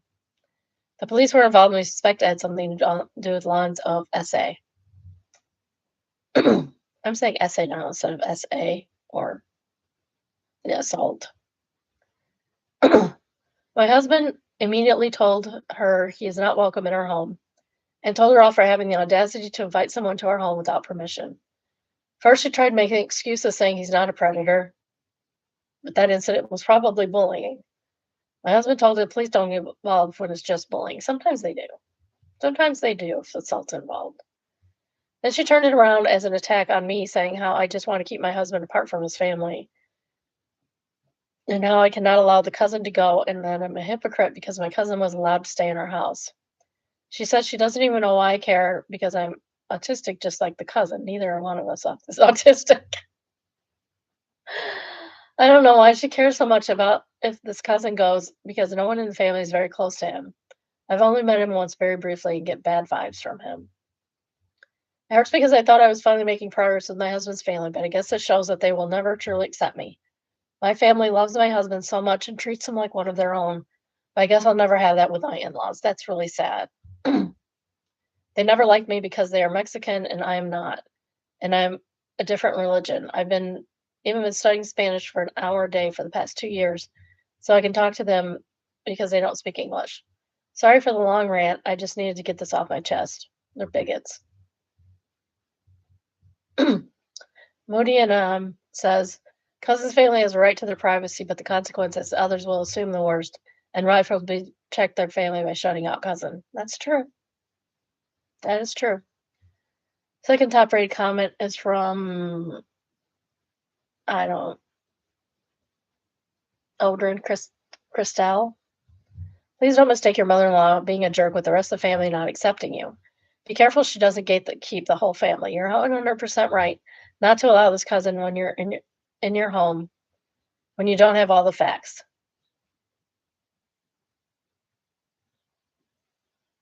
Added to fix gatekeep may have been funnier that way. They said gatekeep instead of gatekeep. Banana Mundane says gatekeep. I'm sure you meant gatekeep, but I'm enjoying the idea of the gays gatekeeping their spaces from non-gays. Their top rated comment is from Admirable Rhubarb. Did not get any rhubarb this year. I love rhubarb. It's so good. LOL, my mother-in-law gave our address to his mentally ill, rude, mean, and violent brother who attempted to groom a high school student while working as a security guard. Yeah, no. And casually told my husband while I was out of earshot, What that brother was on the way to meet our children for the first time. We haven't seen or spoken to this man in almost 10 years. My mother-in-law had a boo-boo fest on our patio after my husband firmly told her no. We had no idea what was going on until my husband told me. My mother-in-law prioritizes family and putting on airs over the safety of her children. Yeah, so does my dad. Next is Am I the Jerk and is entitled, Is it wrong if I sell a PC I built for my coworker to someone else? Probably. So last mid-December, my coworker wanted me to build a PC for his son. I said yes, of course. He sent me a deposit and I got to work. It was done with the build mid-January. It took me a while to find the good deals on parts. I sent him pictures of the finished build and he hasn't responded for a week. Doesn't respond for a week. Then he tells me his son is moving and asks if I can hold on to it until he's moved in. I said, of course. 2 months go by, and then I text him asking if he still wants it. He said his son had a baby and will ask him if he still wants it. Another month go by, no response. So I text him again asking if he wants it. Now his son is going through financial issues and wants me to hold on to it for a while longer. This is when dad buys it and keeps it until the son can pay for it. I say, yeah, I can. Now it's the end of June. I still haven't got a response.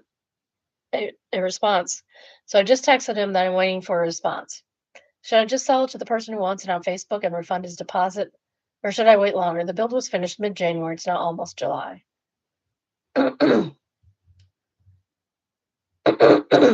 Dojo says, sell it, give it back his money, and move on. You've been responsible and communicating with them repeatedly. End of story. Yeah, 6 months, I think, is enough. Danger Clothes Custom says, however, I would give an ultimatum warning. If you don't want it, if you don't want to pay for it by the end of the week, I will sell it and give you back your money. Simply explain that you have money invested in it and would like your money back since it is dodged and delayed 5 times already. 5 times 6 months. You'll be happy to build one again, but he needs to pay for it in advance. Yes. PC parts are doubling in price. You'll likely get more money back now selling it.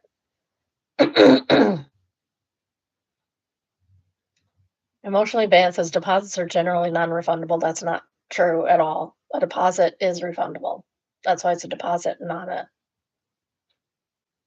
something else. You can have a non-refundable deposit, but if it's just a deposit, it is refundable.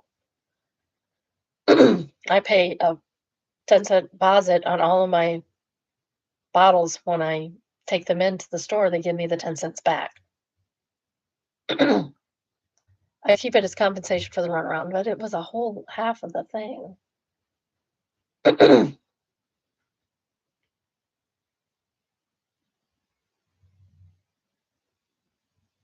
Everyone else is saying to return the deposit. Spirited Tomatillo says, I don't think you would be the jerk at that point. There's no reason for you to hold on to it for him. I agree.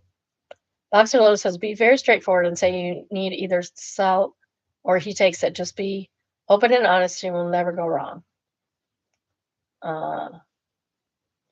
Somebody answers, yeah, it may sound mean, but at this point, the ultimatum seems like the next logical step.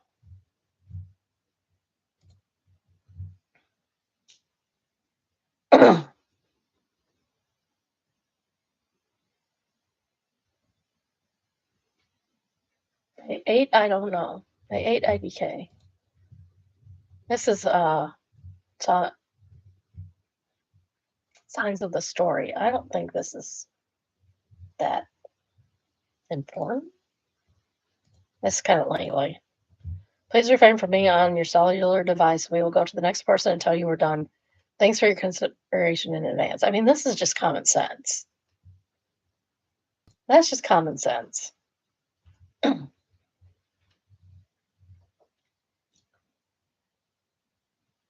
Overdose says they ate fresh for real. Big Bear Andy says, if you've been behind a counter with someone who refuses to end their pause the conversation with people standing behind them for over 5 minutes, rolling their eyes and shuffling impatiently, you know. There's really no winning for the person behind the counter. The second guy, excuse me, do you need more time to consider your order? They go in attack mode and want to talk to the boss, the police, the Better Business Bureau, the Pope, all of Ralph Nader's offspring, strange furry creatures from Antarctica, etc. The Maze Day says this is the same everywhere in any job having to deal with customers on the phone.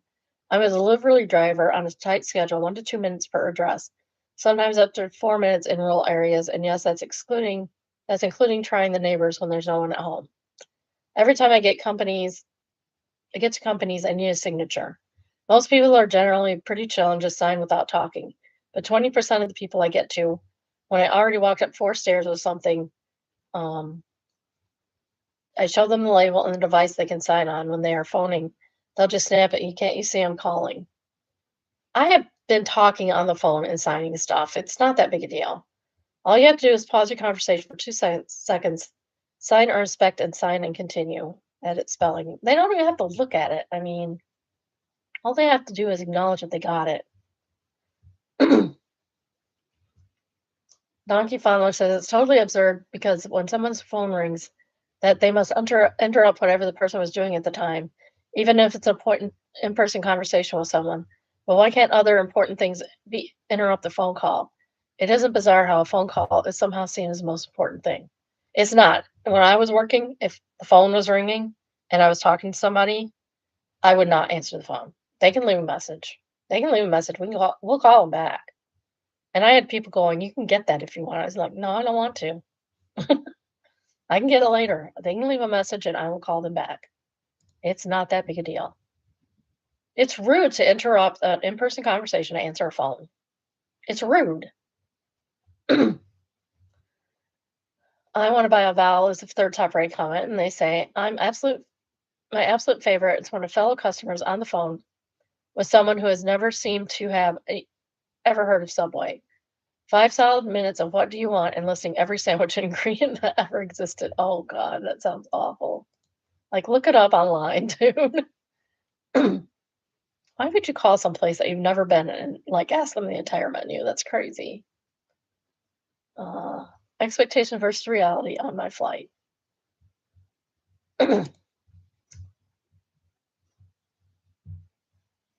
So this is what they were expecting. Jason's sourdough ham hock cheddar toasty. That actually sounds delicious. This would never flip pan. Pulled British ham hock, mature Cornish cheddar with mustard on Jason's white ciabatta. That's only $6.50. I think it's way more than $6. I think that's like $12. $13, maybe $13. Okay, here's what they got. Oh, not that is not acceptable. That is absolutely not acceptable. Oh my goodness. That would never fly in Japan. That would never fly in Japan. Japan, the product has to match the picture. The Vel says, even by the standards of this sub, that's terrible. Discerning pervert says, also, who the hell is Jason? Snert with 2 L's says, Jason's a big fat liar. That's who Jason is. Jason is a big fat liar. Inky Chicken said, Jason did you dirty. Pineapple Salt Waffle says, to be fair, Jason's is pretty good bread as far as supermarket bread loaves go. If you have to eat a sandwich with no filling, I guess it's a bit of the bread is decent. So somebody says they don't like it, and as they say, it's sourdough.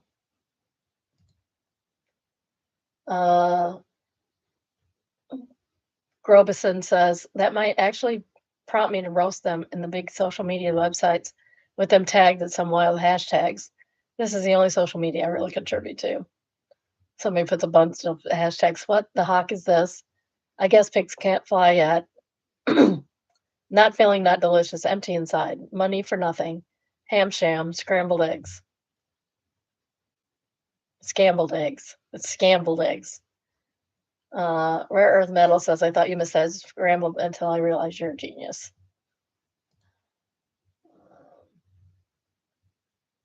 I'm going to keep going. I am Giova Hero says, a passing thought of ham. I don't see how it's isn't illegal to do that. We should throw tomatoes at Jason in the town center. Zagman says in Japan, the food has to be a depicted false advertisement. It should be a bigger deal in Americans in Europe. I agree. You got Jason's sourdough and some cheddar toasty. Just a squirt of cheddar. True. Your sandwich isn't fine print. Concepts of ham. Homeopathic ham. Homeopathic. I love Reddit. Oh, if you haven't already, like, subscribe, turn on your notifications. I go live 3 times a week, Tuesday, Wednesday, Thursday. Usually about noon. Sometimes on Wednesdays a little earlier. Sometimes it's a little later.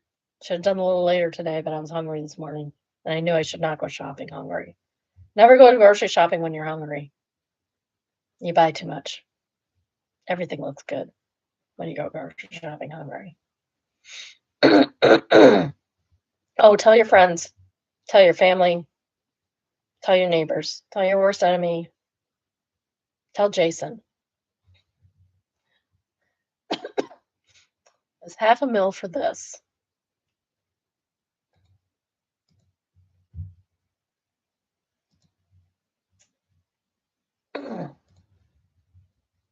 This is $475. 1 bedroom, 1 bath. And they don't give you the square foot because I think they are scared to be honest.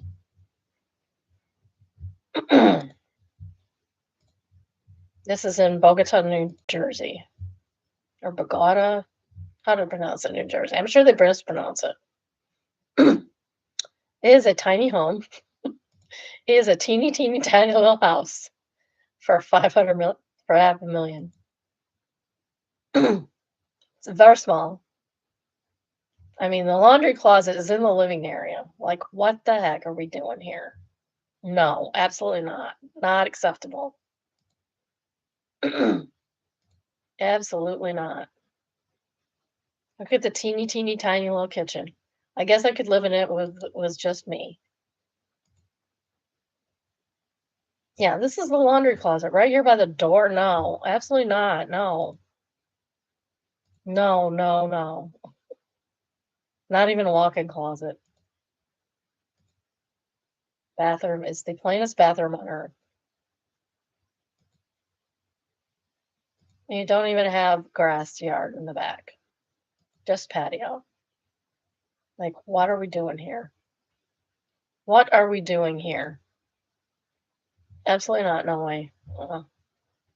Do not approve. Doesn't even say when it was built in. Oops. What's it doing that for? Got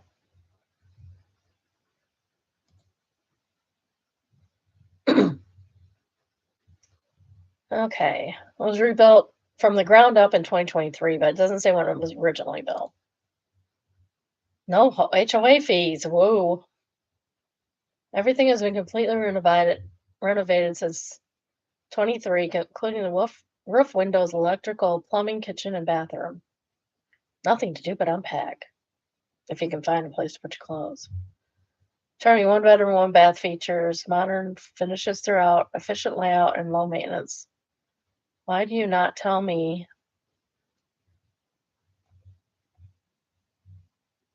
It's been on sale for 56 days. It's central air and natural gas, forced air heating. Has a crawl space, so you don't even get a basement. 2 parking spaces. It says it has a garage. Did you see a garage? I did not see a garage. Did you see a garage? There was no garage. They're lying.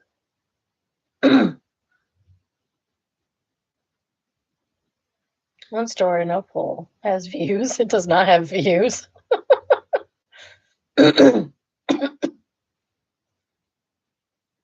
It's close to school, close to shopping. Close to transportation.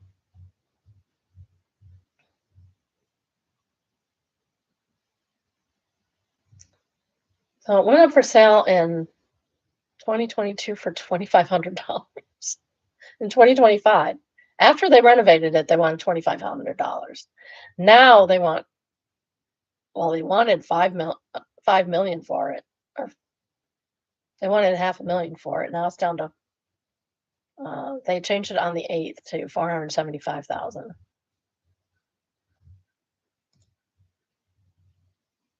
So it sold in 22 for $54,000. And now they want 500,000 for it? No, no, absolutely not. Property tax is $7,000, which is down from almost $8,000 in 23. No, absolutely not. I don't know what they're thinking. That's cray. Thorn Lake says maybe there's an unpictured, fully functional bat cave in the basement. There's not. Doesn't have a basement.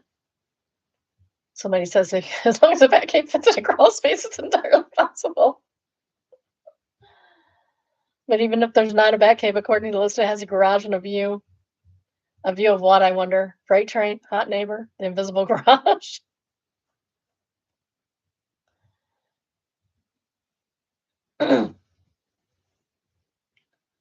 Redundant says it can be a house or a garage. You don't get both.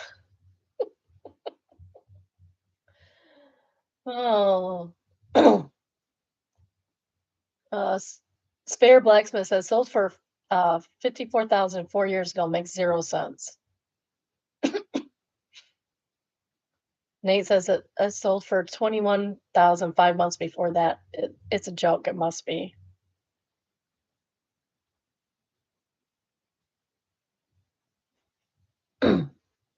If I were a single Rogue Planet says if the location is decent, it wouldn't surprise me, but why sell it at a lower price? Property tax, toxic site. If I were a single retired person, I'd consider something small and accessible, one floor like this. It would be better than a condo with all the fees, maybe, but this looks like a one car accident away from a disaster. Yeah, that's true. It is a teeny little thing on a corner.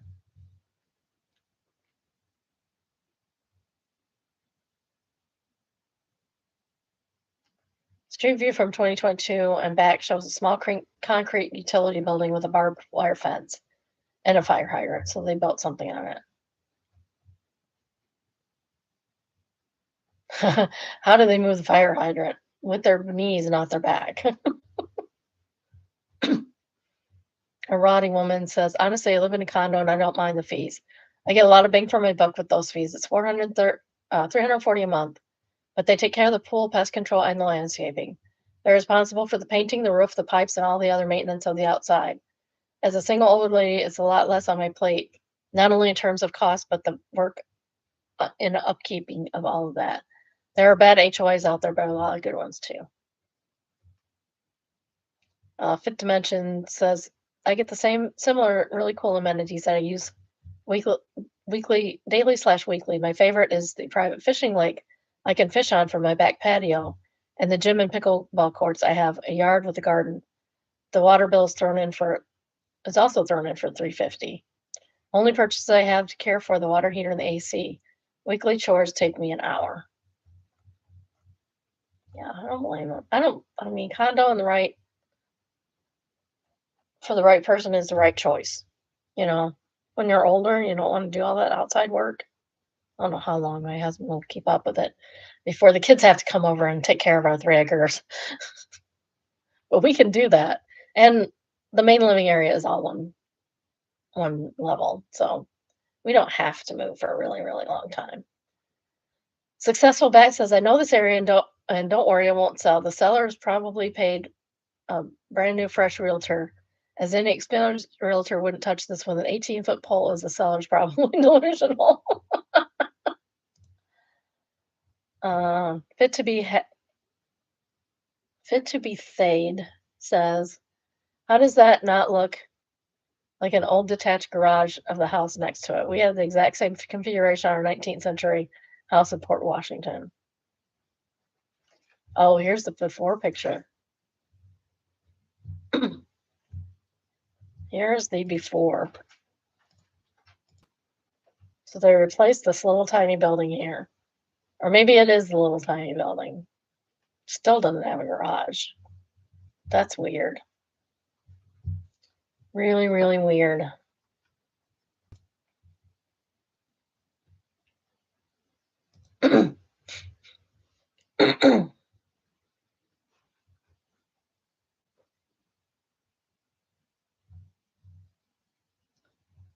uh,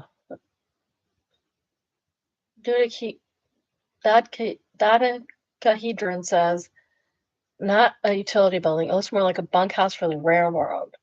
It's sitting between two tracks. It's closer to the big cargo track, but it's walking distance from the passenger line as well. Looks similar to the ones we have here, which have been sold off recently. That would make sense.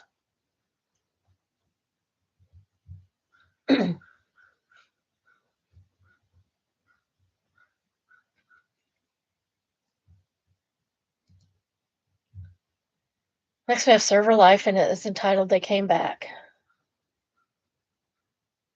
I had a wild table today. Lady was one of those people that just wasn't going to be happy no matter what I did.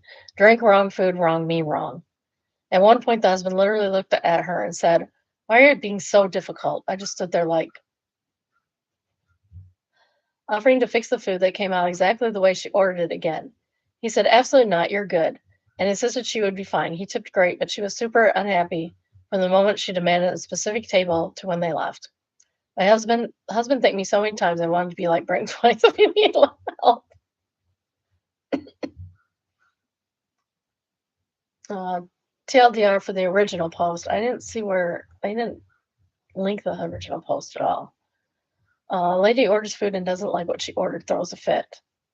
From this new update, she tried to order it the same way as is and only got what she actually wanted because I remembered from her encounter over a year ago.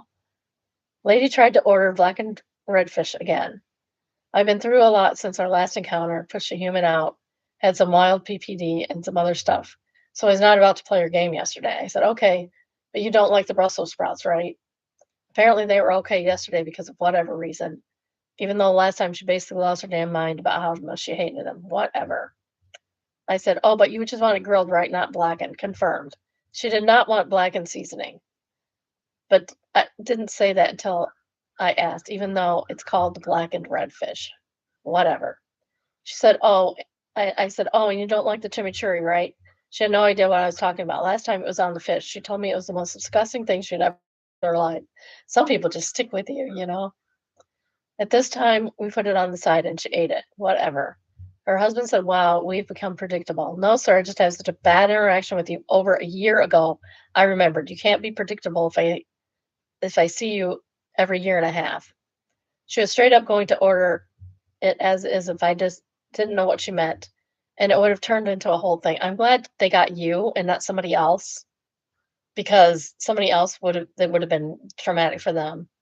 What's our first intentional to get attention slash an excuse to complain or some other option? Anyway, thanks for letting me rant. Cookie Lover says he's used to the hag by now. He knows better than anyone how much shit can be a crap puppet. Opie says, funny thing is, she actually was pleasant yesterday. If yesterday had been my first and only encounter with them, I probably wouldn't even remember what they looked like in a month. But I had such a bad experience over a year ago, I clocked them from a mile away. They sat themselves at the same table from our last encounter, also self-seaters, but that's whatever for the most part for me. Self-seaters. Gotta, I'd make them move. I would make them move if it were me. Like, no, you can't sit there. That's for somebody else. You have to sit elsewhere. Oh, I'm sorry. You already got your drinks. Well, bring them. Bring them because I ain't touching them. It's a good thing I'm not a server. I tried to car hop for a year. It was bad. For summer, I should say. Internal champion. Never attribute what malice what can easily be attributed to ignorance slash stupidity. Oh, please. No, some people are just jerks. Some people are so in their own world, out of touch, they just don't even understand. Oh, pain. I had a weird pain all of a sudden. Never happened to you. For them in the situation described, just treat them like they're a lost kid in your head, not in words, and keep them finding their way just to keep it rolling. If you handle this mentally like they're trying to get you, they already have. I don't know. I think people need to be put in their place. Somebody says, "Give me your chimichurri." Timely Passenger says, "Why do people come back just to complain about everything all over again?" Dogs and Cats says, could be last year she didn't really hate all the things she complained about. For example, she ate the chimichurri that she hated just last year. If the OP hadn't remembered, she might have eaten all of it just fine, because this time she's in a terrible mood wanting to take her misery out on somebody else. True. Next, we have Confession. It is entitled, "I made a huge mistake, so I scammed Apple out of $2,500. This happened a year ago. I have a 2024 MacBook Pro, brand new, around $2,500 itself, so I tried to take good care of it.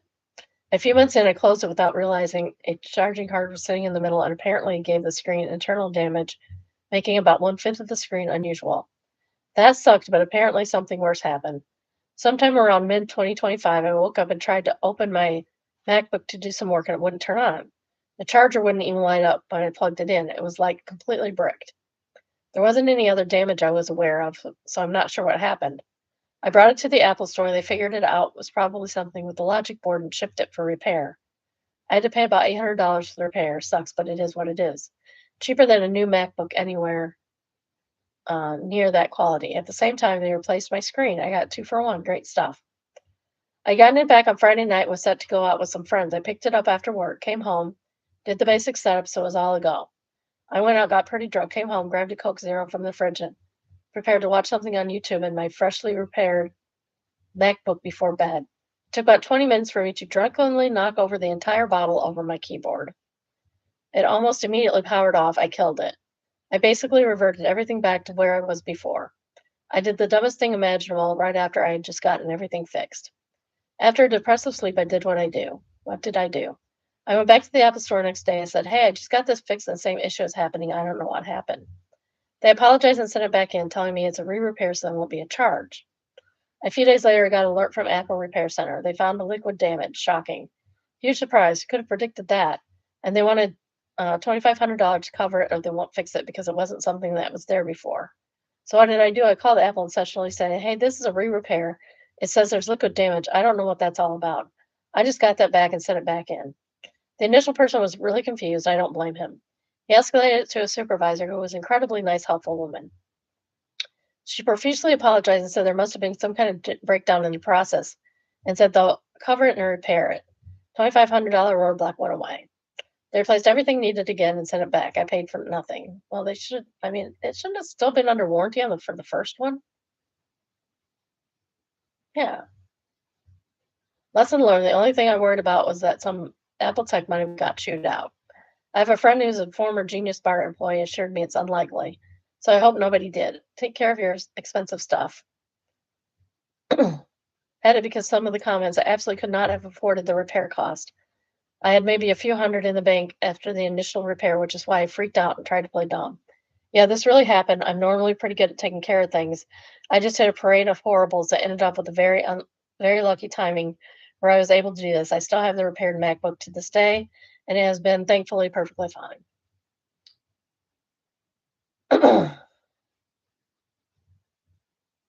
Homemade Banana says, "In what shape are the things you don't try to take good care of?"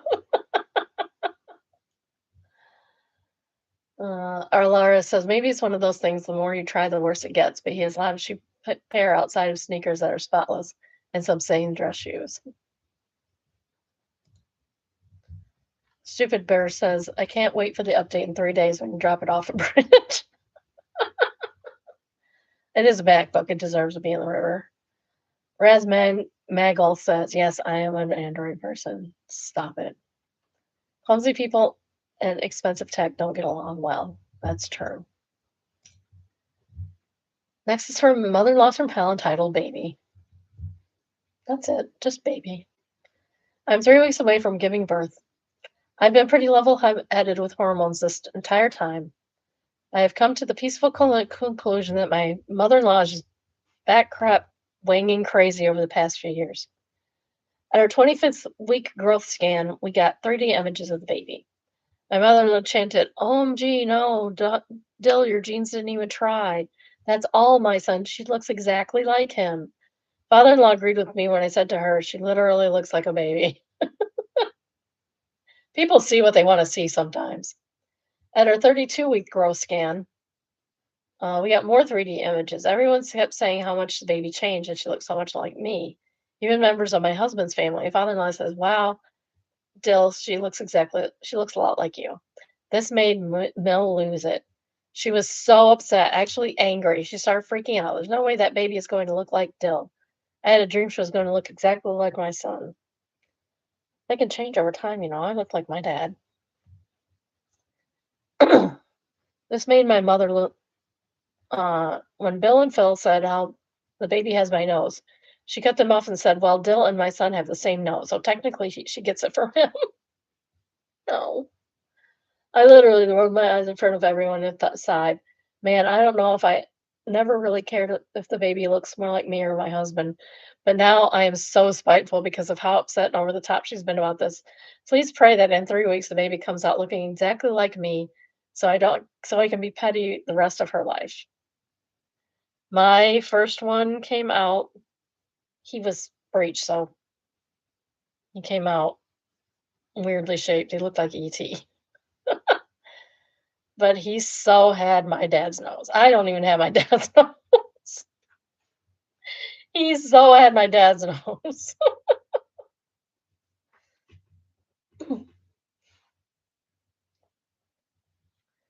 He still does. You can tell that he is related to my dad for sure.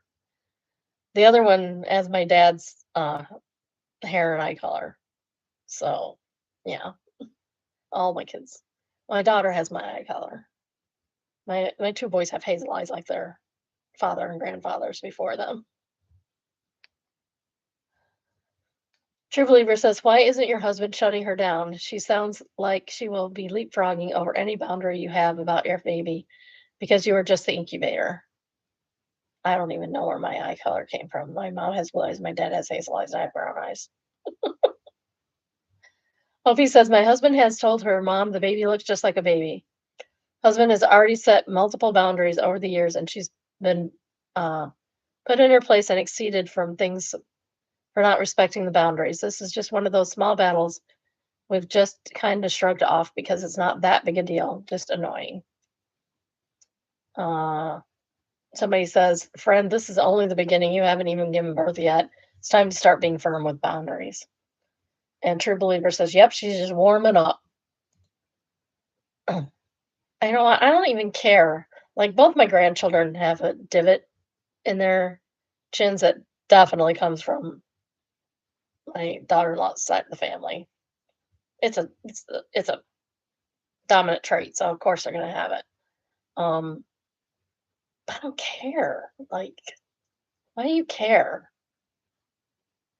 They look like everybody. Everybody can see things except me and my cousin. We're identical cousins. Truly identical cousins. I showed a picture of my cousin to a friend once, and she's like, wait, that's not you. How much we look alike. It's insane. Plancer friend says, oh, she's going to be one of those my baby mother-in-laws who refuse to give the baby back to you, wants you to pump so she can feed her and bond with the baby. I would rather my daughter's breastfeed. I don't need to feed the baby. I don't need to feed the baby. You can do that. You have the equipment for it.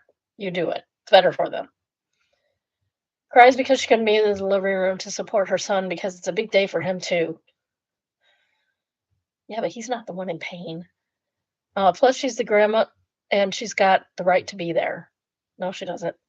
Shows up on the day you get home from hospital after being told not to. And she's there to help, but her help is sitting and holding your baby for hours, expecting you to wait on her. Weirdly obsessed with changing her diaper, then comments on her genitalia. Picks the baby up without asking, and then walks into a different room because how can she bond unless she was alone with the baby? Buys all the first outfits and then cries when you say you already have an outfit for that day. I never even thought about that. Counts the time you spend with your family, insists that it has to be fair, that they get to play with the baby the same amount of time the baby is a toy, and it's her goddamn turn. I mean, to be fair, there is never enough time with my grandkids. As soon as they leave, you want them back. They're so cute. I could go on, but please come back after you have baby and let us know how many I got right. Good luck, you're gonna need it. Illustrious Mix says it would be a shame if you spilled grape juice on the outfit.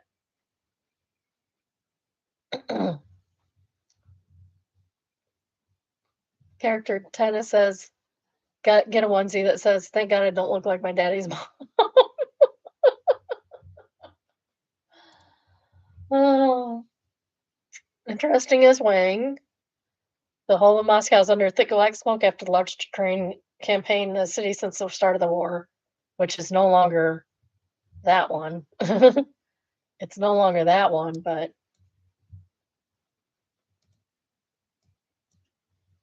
yeah. Um, and this puts Michigan to shame, according to.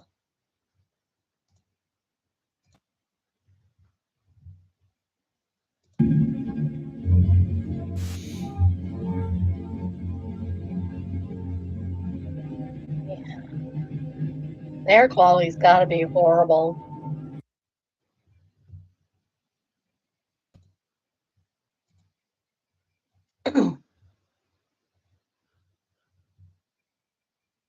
Sailing Troy says, when the countryside suffers, Moscow shrugs.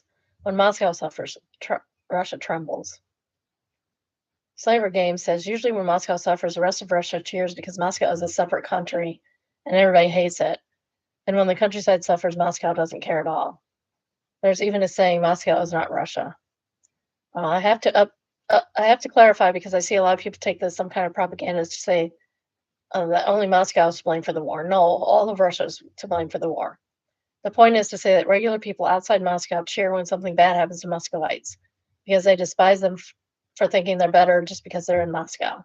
And Muscovites do not care about anything that happens outside of Moscow as long as their life is not affected by it. That seems reasonable. I saw a copy of a post that said this war is between Ukraine and Russia. Why did they have to bring Moscow into it? Oh my.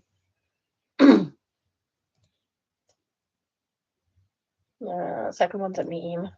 Third one's a meme, so we're done.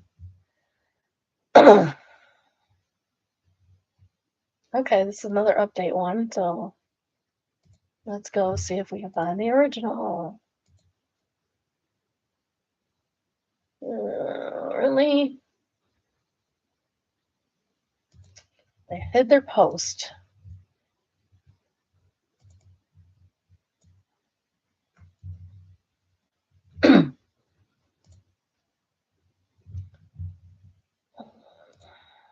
I'm gonna see if we can find it. No, cancel that.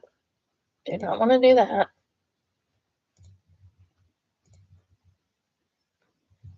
This is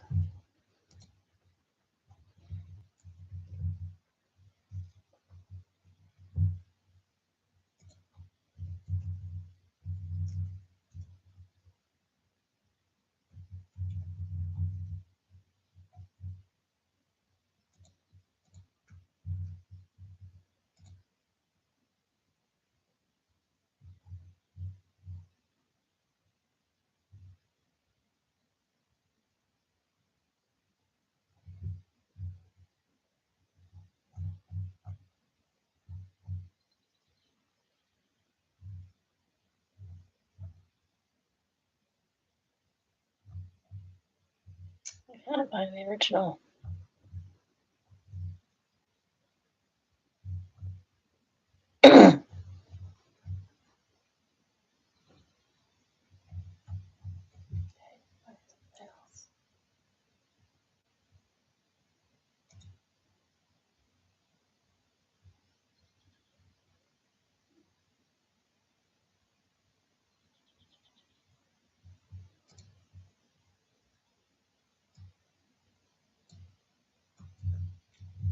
Try it a different way.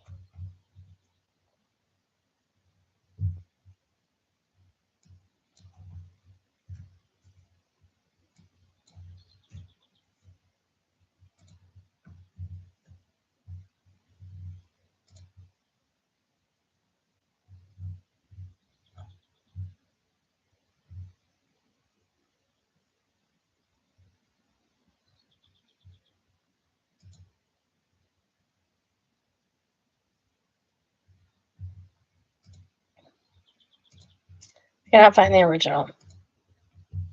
So that stinketh. All right, here's an update.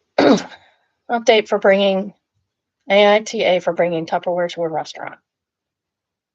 First, I want to thank you for all the response to my original post. I appreciate it. For the update.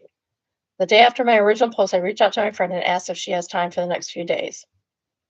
We met today for a nice long stroll in the park. In the beginning was kind of awkward because we never had a fight before. Normally, it's also not a problem when life is busy and we don't write for a few days or even weeks, but today it felt strange. I'm not a fan of beating around the bush, so I said. So, in that burger place, what exactly triggered you? Honestly, it was like poking a water balloon. She apologized for everything and how afraid she was I might still be mad at her and apologize some more. Then she explained to me what her trigger was. You guys, it's her aunt. She has an aunt that will always bring a few boxes for family gatherings, but instead of waiting until everyone is done and the food is put back in the kitchen, which is fine, she sometimes fills the boxes before it goes to the table.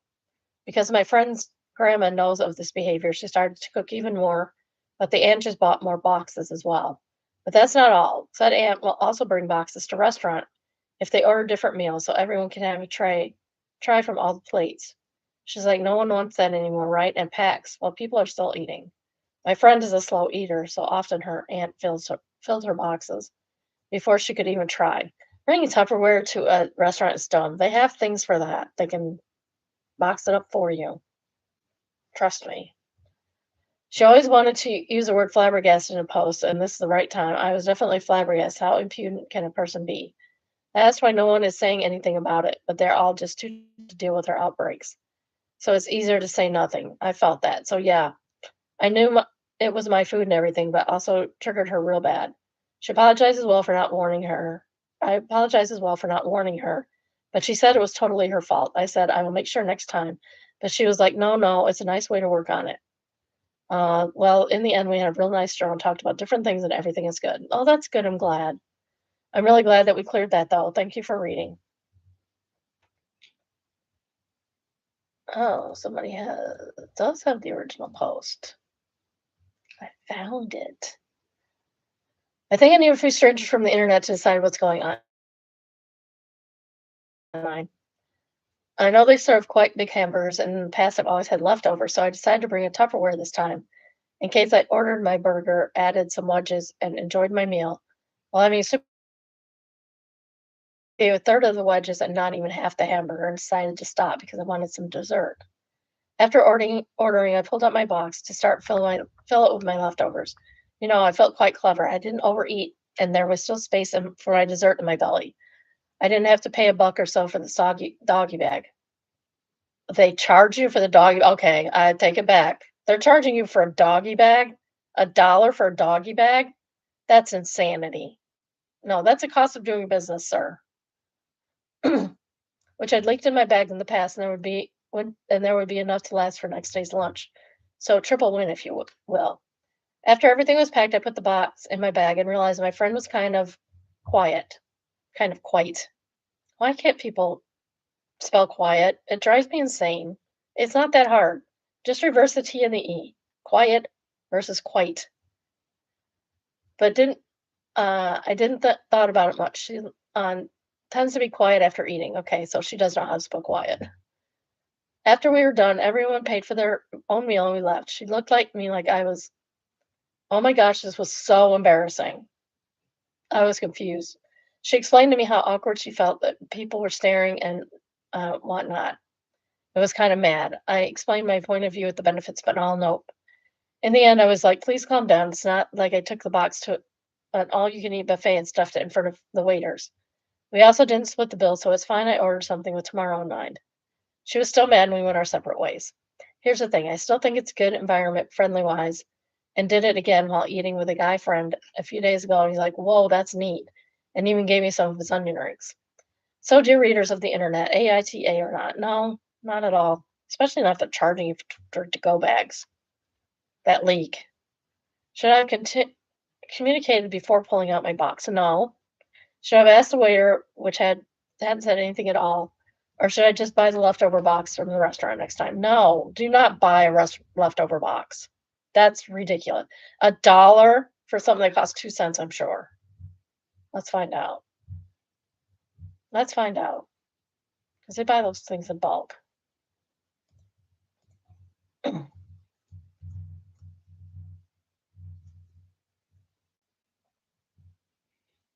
Business Walmart, bulk restaurant supplies.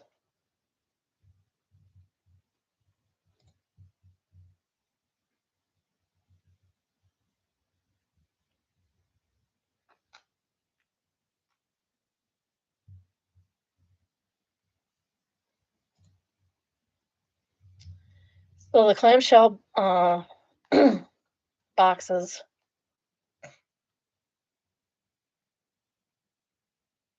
it's 20 cents, 20.9 cents.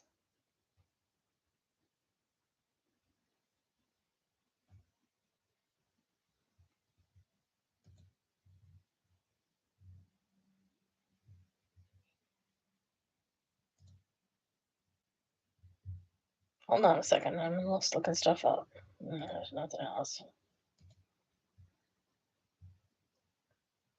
It doesn't actually say how many you get. It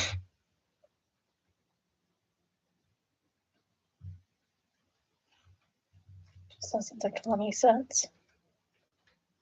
I am confused. The rest of them, you guys sign in for the price. Yeah, you can get them for as little as 7 cents a container. $3.83 for 12. That's nothing. And they're charging you $1. And that's where they're making all their money. Because sometimes the one container is not enough. Sometimes we need 3 containers. That's $3 for 21 cents. This is why you don't pay for them. Because that's a 12 count. Can you imagine what a 100 count would be? 100 count would be even less. It would be like 2 cents a container, like I said.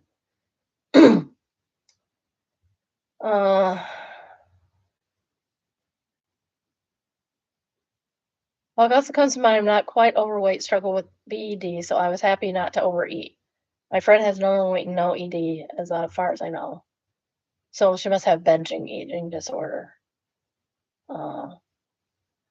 Thank you for all the replies so far. I'll answer a few questions. Where are you from? Central Europe. This thread is huge, so that should be specific enough. Here it is super common to pay for one-use items. For example, boxes in restaurants and plastic bags. It was not a date. Yeah, I would take a container every time then. It was not a date. Maybe the term female friend would have been better, but yeah, it was just a girl's dinner. I can be a little eccentric sometimes. BFF. Do BFF. Best friends forever. I can be a little eccentric sometimes from time to time. All my friends know that, but she and I were out for dinner or lunch often. In general, she's a nice, pleasant person to be around. We have a good time together. I'm pretty sure there was some kind of trigger. I'll contact her tomorrow to try and talk to her. So there might also be an update coming. Lazy South says NTA is a chef restaurant owner. I played this sort of thinking and wish more people would consider it for casual dining. There are no to-go boxes that are real quality, all too expensive to use, so this is a great fix for everyone. Your friend has their own insecurities, has nothing to do with you.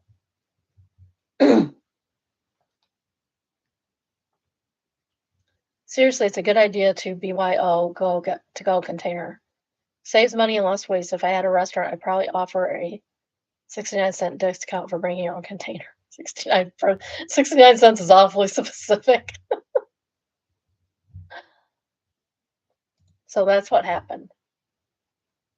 I'm glad they worked it out. I'm glad that the friend was honest about her own triggers and willing to work on it.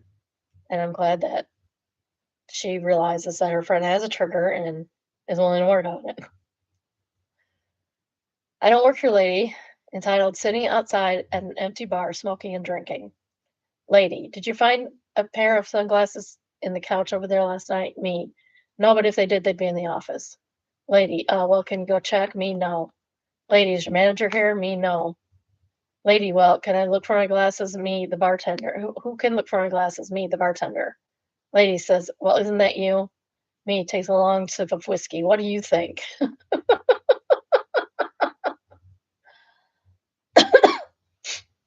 Arben, does your dog bite? No. Ah, I thought you said your dog doesn't bite. That's not my dog. Sordo says, me, do you know what the mother of all F ups are? Lady, excuse me? Me, no, well, I will tell you, it's making wild assumptions. Opie says the Shamalonga Ding Dong twist is that yes, I found them and I'm now wearing them. Oh,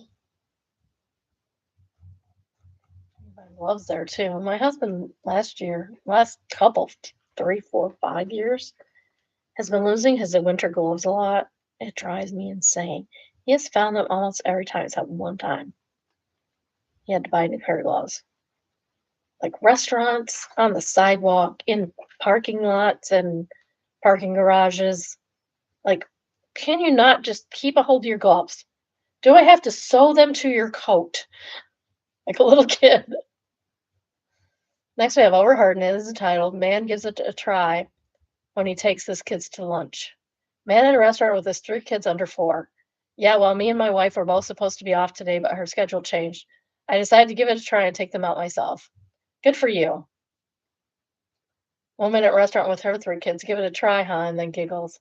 They continue to talk. At some point, he says, my wife really hates it when I leave during those 2 months of hunting season. I'm pretty much unreachable when I'm hunting. Woman to friend when the man can't hear her. Well, of course, his wife hates it when he's gone hunting. He just gave it a try for one lunch, but thinks she has magical powers to handle kids for more than one day in a row. Yeah. Yeah. Like, why do men get away with this? You're a parent too. Parent your children. I I left my kids. I arranged my husband arranged childcare for them with a friend when I had to go for a funeral. Twice I went for funerals and my husband. One of those times did not go well. We actually had somebody move in the house because we're nice people and we take in poor little gay kids. Chocolate Teases says, if taking kids to lunch by yourself is something that you have to give a try, then your wife has probably been carrying way more of the parenting load than you realize. Exactly. Love the Bike says, or all of the parenting load. Dad is not very observant. Opal Fossil says a lot of jackasses look at parenting that way.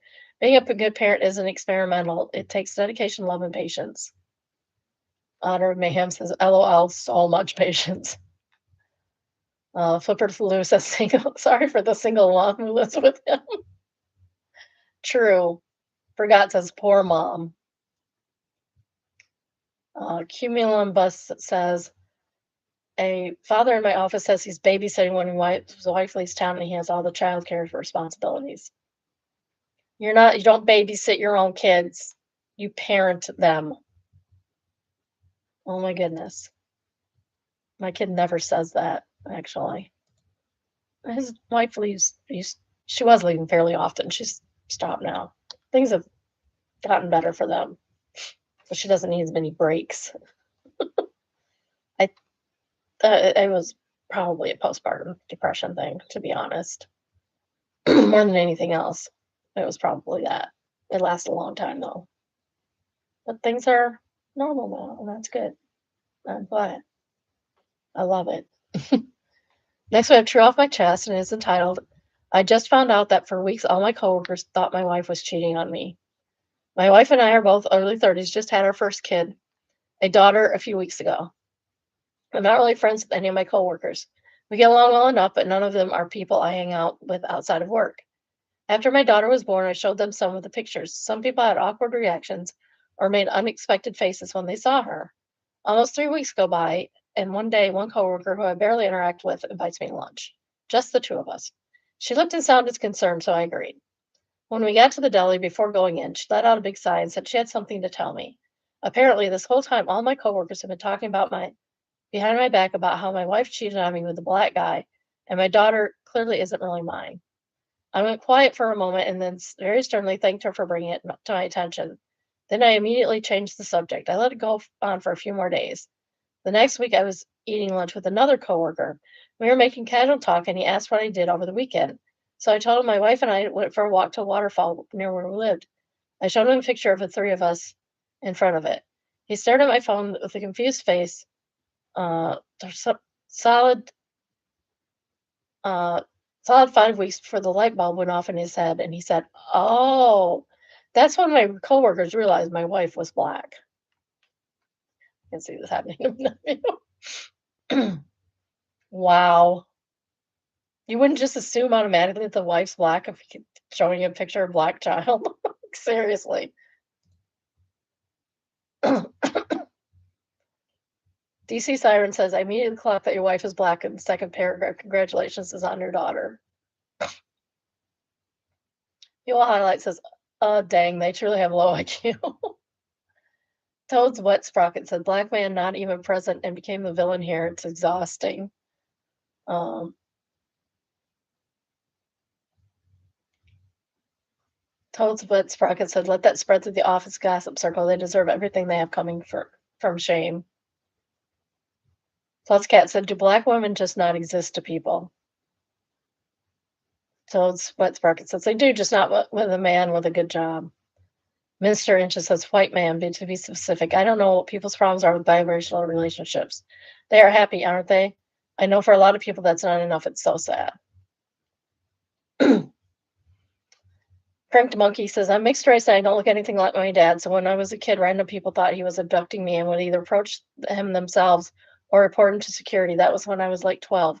Randos assumed we were in an age gap relationship." Oh my goodness, you poor thing. Next is What Do I Do? Girlfriend's dad peer pressured girlfriend into going to the casino at 2 a.m. intoxicated, did a 3-mile drive at 85 miles an hour. Me and my girlfriend were caking on the phone, getting ready to go to sleep. Then her dad got her up and kept begging her to go to the casino until she finally submitted. She kept telling her that she kept telling him that she's tired, but he kept asking. She hurried up and threw something on. Now she's fearing for her life. It's been in accidents before. I don't know even where to begin to start. Yeah. The photo they used is not important. No Holiday says, "Not to play devil's advocate, but Life 360 sucks. Just a couple of weeks ago, it told me my wife drove to my house at 88 miles an hour while I was at work. 1 mile away. Absolutely did. She absolutely did not." Second Logic says, 88. Are you sure your wife is current mom is the one from this timeline? Neutral Sketty Noodle says, "Great Scott." If you know, you know. Kitchen Emergency says, "Why would he be driving? I thought you were going to stay, and that's why he wanted her to go so she could drive him. Get a cab to pick her up and take the car home, and then call a cab for him at whatever time." Mugatron says, "The same reason every drunk driver does it. Either he doesn't think he's as drunk as he is, or he's overestimating his ability." Yeah, all the time. Next, we have entitled parents. Entitled, "Dad quit job because ego was hurt, and now he wants me to start paying bills." Well, how old are you? Maybe you're old enough to start paying bills. Are you in school? Do you have a job, or are you building a business? There's reasons. I mean, had a really good job and tried for a promotion but didn't get it. So he decided to quit and now works as a server at some restaurant. He was so excited, almost flexing how he can get a job just like that. But now he complains all the time how much he hates his job and how much money difference he's making. You're making around $30 an hour, now $2 plus tips. Before every shift saying, "Guys, wish me good luck because this is our grocery money and I'm not making much." No whining crap. It's frustrating. He's about to turn 50 years old. He has 2 kids in elementary school, 3 older kids, including me, living at home. My mother works full time. She pays all the major bills for the house. She's been stressing out ever since my dad did this, but she never speaks up or really challenges my dad. She should leave him, honestly. If she's paying for everything, what good is he? What good is he? If anything, she hates him, but they stay. I don't know. They stay together. The issue isn't him asking for the money at all. It's him thinking that this decision through, especially with the job crisis going on now and everything costing so much more money. You thought it was okay to quit because of your ego. Now you don't make nearly the same amount you used to. I'm not trusting the process like he said. Plus, always is always on Instagram flexing, going out on random lunches, nice places near us, buying expensive beer, shoes, or going to the movies every week. Wow, your mom really needs to leave this loser. But before every shift, his song and dance is how little money he has, and how he makes this one to feel like bad, like STFU. I'm also the only sibling he has. I'm not even the oldest. I'm the only one who has a full-time job, and I don't even make much. I work at a gas station. I'm just really frustrated thinking about how I need to just move out before he really starts to expect me to just do whatever he says. I don't think I'm being dramatic. I think this was just a wake-up call to find my own place. Exactly. New Getta says, no, you cannot take money from your child who works at a gas station to make up for your poor life decisions and an ability to think through repercussions. I will be moving out shortly. You will need to get your life in order, not just for your children, but for you and your wife.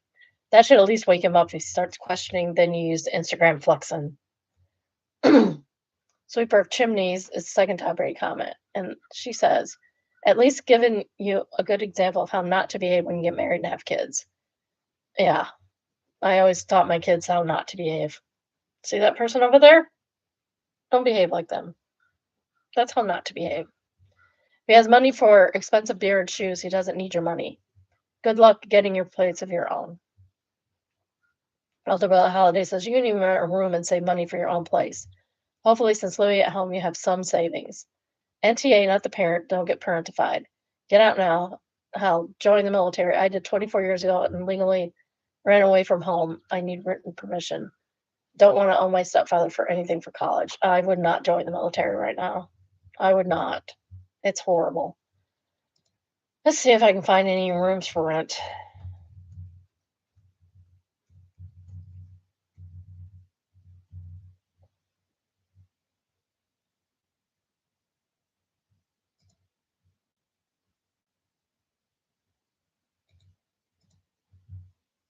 It's about $700 a month to rent a room.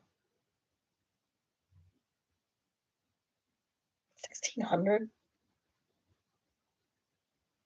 That seems excessive. 600, 800. About 700 a month to rent a room around where I live. So yeah, I mean, if you're making enough, we also have higher than normal, higher than federal minimum wage here. So there's also that. Next is oh no, consequences. Entitled, I got my coworker fired because she said, hope this helps to me in a passive aggressive email. This was from Off My Chest, and we may have already read it, not sure. Technically, she got herself fired, but I still feel bad. I work in marketing as an art director at a tech and branding company, 50 plus employees, fully remote. We recently hired a college graduate whose degree I still don't know what it is in, but she was our associate social media manager, and I really spoke to her. Just this past Monday, she took it upon herself to send one of our highest paying clients an AI generated design to inspire ideas for a social media campaign. She didn't consult with any members of the creative team beforehand.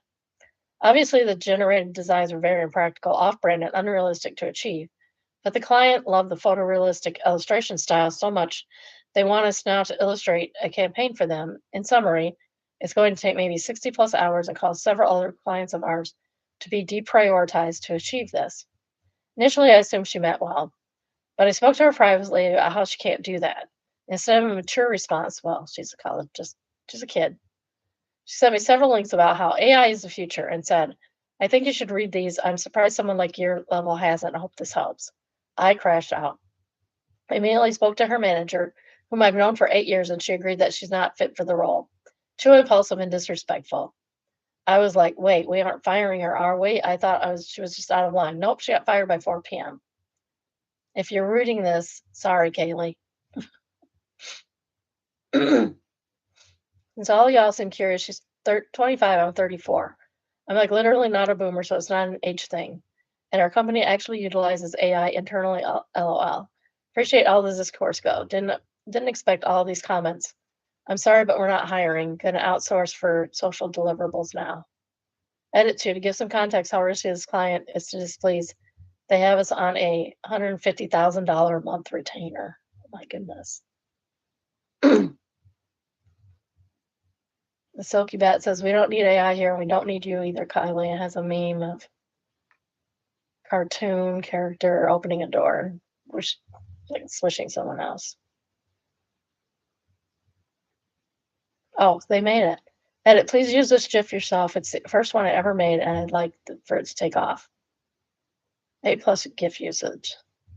Yes. Hold Yang says, oh, title should be I got my coworker fired because she reached out to a client without permission and her actions tripled our workload and wind up the workflow. The original title is honestly way too nice. Their top right comment is Stabby Steve. Are you front stabby or back stabby, Steve? No stabbing. That's what Bob would say. If you don't know who Bob is, look up Cafe Latte. Cafe. CAFAE. Cafe. Methinks Callie's manager had enough of her crap and OOP gave them a reason on a silver plate. This is almost certainly the case. Probably, yeah. She's probably nobody. It would be exceedingly rare for somebody to fire somebody on a first offense like that. Usually give them multiple things to hang themselves on before you fire them. So yeah, this was not the first time Kylie screwed up, overstepped. Not the first time she was rude, clearly. I mean, she had a history. The manager literally said she did. Next, we have Best of Redditor updates. My dad's house is serviced by a community well that is now owned by a HOA. They want him to join the HOA to keep using the well. Does he have any defense? Yes, it's not their well. And this is in Iowa. It's originally posted to Legal Advice. Original post May 12, 2020. My father owns a house in an area with a community well. Back in the 90s, when he bought the land and had the house built, the neighborhood was all supposed to be developed. My father knew someone involved in the plans and bought a plot as soon as the opportunity came up. Meanwhile, the well was put in by a well service, and the way the contract worked, well service owns the well and lines. However, there was some drama with the development company, and the rest of the development didn't end up happening at all at that time. They eventually sold it all to a different development company, and that new company developed the block as an HOA neighborhood. They asked my dad to join. He said no. It was never really an issue until recently. After the area was developed, the well company has always managed the well and bills people directly. They pay a very small amount that covers the cost of maintaining the well as well, extremely cheap. Apparently, the well servicer recently wanted to get out of the well business, but not a lot of well servicers want to own the well. They want to service them on contracts, but don't want to be actual owners these days. So they sold the well back to the HOA, who now owns it, and hired a new company to do the maintenance. Now, here's a failure on our part. My dad received notice in the mail about this from the HOA. However, they have sent him the mail in the past. It was not relative to him. So he thought all the recent mailings were crap and ignored it. So apparently there were 3 community meetings held about this, and he did not attend. They left him voicemails, but he admits he listened to the first 2 seconds and thought it was a political scam and ignored it. Now they have finally gotten in touch with him, but since the well is owned by the HOA, they are treating it as an HOA benefit, and they cannot give those benefits to non-members. They told him they understood that he doesn't want to be held to HOA covenants just to keep getting the same water he always has. But since the HOA is taking on the burden of the well, they need to be fair to the members and not have someone who isn't paying for HOA benefits receiving them. Sounds exactly as slimy as it reads. They are offering him a special allowance to join the HOA, but will not be held to the covenants, such as house colors, fences, and all those other things. So he can use the well. I don't know what you put about it now. I don't know if they're being slimy, pulling a fast one without legal basis, or if my father should legitimately be concerned to get a lawyer. Yes, of course he should get a lawyer. I mean, 100% to get a lawyer.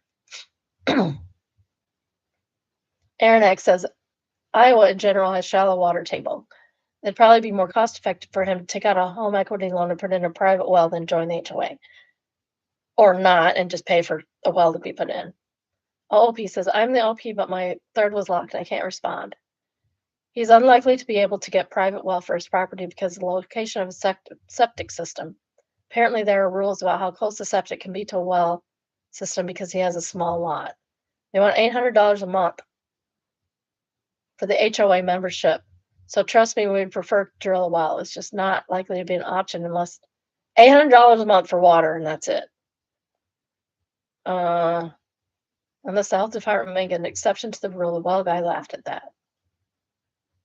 Mission Salamander says, I hate the comparison to a bill. I have no obligations to the HOA. Why would I open mail from them? It might be legal. It's unjust to make so many water usage away like this. Yeah, not all things that are illegal are not immoral. This is immoral. OP says, I'm the OP, but my original thread was locked. I can't comment on it. So I'll explain here. My father has received mail from the HOA for years. They sent out things several months per month, sometimes before their meetings, with meeting topics, something after the meeting with the results of the meeting. It was discussed on the calendar. He asked them to take them off his mailing list, but they said they will continue to include him as a favor so he can be aware of things on their street. He got tired dealing with them and just started throwing away the rest of the junk mail. Yeah, this is why you don't send people junk mail, because when it's like the boy who cried wolf, when the real mail comes, they're going to toss it. They've also called him over the years, at least once every couple of months, to politely ask him to do this or that. Like, we just had a hailstorm, a lot of the houses had damage, and they called them saying we negotiate 10% off roofing with this company, and we can get X houses to commit signing up for them to replace your roof. Pretty sure they didn't just have enough houses, so they included my dad as a favor, but really trying to get their quota on the discount. They called him to tell him they changed their snow removal services, so if you see trucks saying such and such on the side, don't worry. Why would I worry about that? If they're clearing snow, they're fine with me. I've gone through all his junk and voicemail for the past couple of months to find out exactly what he ignored. There were 7 letters from the HOA between mid-March and now from the HOA that weren't related to the water. And he has received 3 calls from them not related to it as well. So it's kind of a boy Carling Wolf situation in reverse. He got so used to contact from them being crap that he started to ignore it. Now, if the old well company hadn't contacted him and said, we're informing you we were selling, that he would have read. Update, June 8th, 2022, or 2020, a month later. Hi, all. I wanted to update the outcome of this. Sorry, it's honestly been pretty boring outcome. No cool courtroom outbursts at all, sadly. Turns out there were just some liars, and there was never actually a legal problem in the first place. My dad was just a victim of the HOA trying to scam him. The summary is my dad. Okay, we already read that. He did end up getting a lawyer to see him ASAP. The lawyer told him that the first thing he needed to do was get records of ownership for the well and try to get his hands on the details of the sale. However, after a couple of days, he said he was having issues getting up-to-date records and was waiting to hear back from contact with the county because he wasn't sure if COVID had delayed the records filing or what. Then my dad got a surprise, a water bill from the original well servicer, right in time for the 3 months a year billing. Obviously, that's odd considering he'd been told it had been sold and doesn't own the well anymore, and he called them up. It turns out he was just lied to. The well servicer was never looking to get out of the well business permanently, but was rather looking to contract out the day-to-day testing services of the well to another company because of the many wells they service now require more testing than they did years ago, and they no longer have the manpower to do it themselves. I'm not surprised at that. That's a real thing that people do. When I was working at the campground, we did have to have the wells tested once a year and the pool tested monthly. So they would come in, a service would come in and do it. I think they were contracted by the state, though. But they're not selling the well, simply hiring an independent contractor to drive around and do the well stuff all day. During that time, the HOA had asked him to attend HOA meetings so residents could ask questions about things like filtration. They mentioned that at the meeting, let the residents know that they would be seeing a new person going around doing testing and wanting them to let them know because the testing involves taking samples from individual properties and they didn't want anyone to be freaked out. So when the HOA told my dad they not own the well, they were just plain lying. When the HOA said they had a new company doing the servicing, they were half truthful. A new company was doing the testing, but the HOA had nothing to do with it. The contract is between the original well servicer and the individual guy they were contracting to. The original well servers also told my dad that the HOA had reached out and informed them around the same time they were contacting my dad, and they were talking about over handling billing and that the well servicer should bill the HOA for all properties, and the HOA would include it in the HOA dues billing to streamline things for residents, claiming it would make the residents' lives easier if they had only to keep track of one bill and not multiple. Yeah, and they'd be overcharging them 100%. However, the HOA has no authority to just declare this, and the well servicer just outright told them no. They will continue to bill individual properties. The timing of this coincides with when they started contacting my dad, so they were just trying to pull a fast one on everyone. While the well servicer is confident that the HOA has zero legal authority over the well situation and says they respected the HOA in an organized capacity, like calling meetings so residents could ask questions, and were professionally annoyed with them for trying to insert themselves into billing, but they were not aware that the HOA was claiming to own the well. They told my dad that he should not give the HOA any money for water servicing or accept water servicing related information from them in any way. So back around to the lawyer, my dad got an appointment with the lawyer to tell him this, and the lawyer had his own news meshed up entirely. The reason he wasn't finding any up-to-date records following the supposed sale was because he didn't believe it was a legitimate sale had happened. He thinks my dad was just getting scammed. So all in all, my dad will continue to use the well as he always has. He's pretty angry that he got to spend a bunch of money to find out that what he already knew, and the HOA has made up dicks. But we are definitely breathing a sigh of relief. That's good. I'm glad this worked out this way. What a bunch of idiots. Why would you try and do that? It's so weird. There's got to be some kind of fraud thing going on. You could sue them for fraud, mail fraud, because they tried to fraud you through the mail. Meanwhile, as for the HOA, my father's lawyers suggested that there may be room for legal action against the HOA reps for what was basically fraudulent claims. My father doesn't want to spend the money pursuing it this time, but the well servicer did ask for copies of everything he received from the HOA because they want to review it with their own lawyer. Thanks to everyone who gave advice. We're grateful for it and for the fact that they didn't have to use most of it. This turned out really well. Kyosha the Powerful says, I hope the well servicer sued the HOA. They also had grounds. Bytor says, they had grounds, they have all the water. All they need is fire and air, and they'll have complete control over all the elements.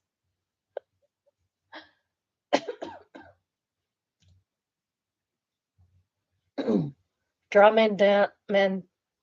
Art says, what the wang? This seems very illegal. It does. New user who dis again. Even on the face of value of it, they're a private org taking over your water supply, so pay us or have it cut off. LMAO, no. And then, of course, it turns out the HOA was trying to pull a fast one on everyone. If it were me, and everyone in the HOA might get an anonymous letter with no return address telling everyone what the HOA just tried to do. T-shirt sales is $800 a month and the water bill on top of it. Wow, yeah. That's incredibly high. The bait says, man, HOAs are the worst. $800 a month is laughable.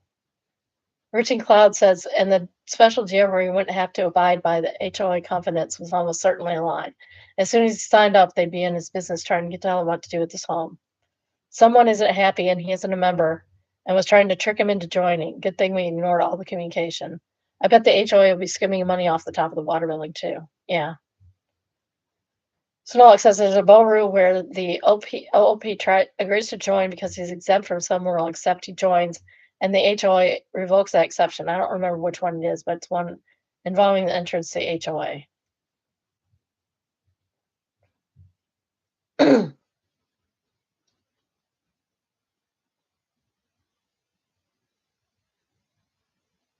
Something about it being an extra lot. Was what it actually was.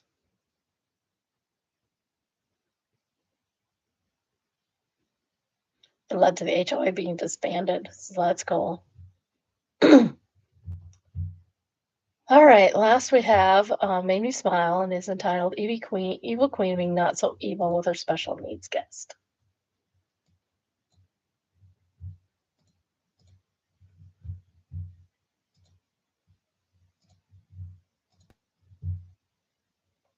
Thomas, my dear, we meet again. Would you like that? Thomas, will you keep it safe?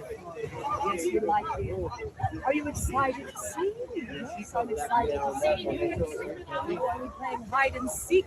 Yeah, I'll hide you. Would you like that? Come, my dear. Let's walk to you.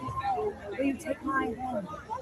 Hello over there. Come, my dear. Let's go this way. That's so sweet. Remember our stroll from the issue found years. There was that soft leaf. Out of our way, cousins. Thomas and I are coming through. Look, that castle on the like the sweater you're wearing. Out of my way, look, we're here again. Oh no. You like the view? Don't you see the pipes that still burst since the last time? That's so sweet. I love it. She's a good evil queen. Worst kind of gay says the pipes are still burst like the last time. This woman has the best comedic improv skills while still being incredibly human. I'm a fan. Perfect slang answers. It's all improv, and she was so winging good at it. She was constantly going viral on TikTok, and Disney fired her for it. Rare Assessment says, "What? Are you serious? They actually fired her? She's fabulous." Government Greed says, "Yeah, they said she was because she was subtly encouraging guests to complain about the park conditions. She worked there for 8 years, I think, before they slowly rotated her out and eventually fired her. Sabrina something, I can't remember her name. Sabrina Von B. She played the character perfectly, but Disney got butthurt because she was too accurate." Wayne Disney, yeah. DZ Hurricane, out of my way, peasants, LMAO.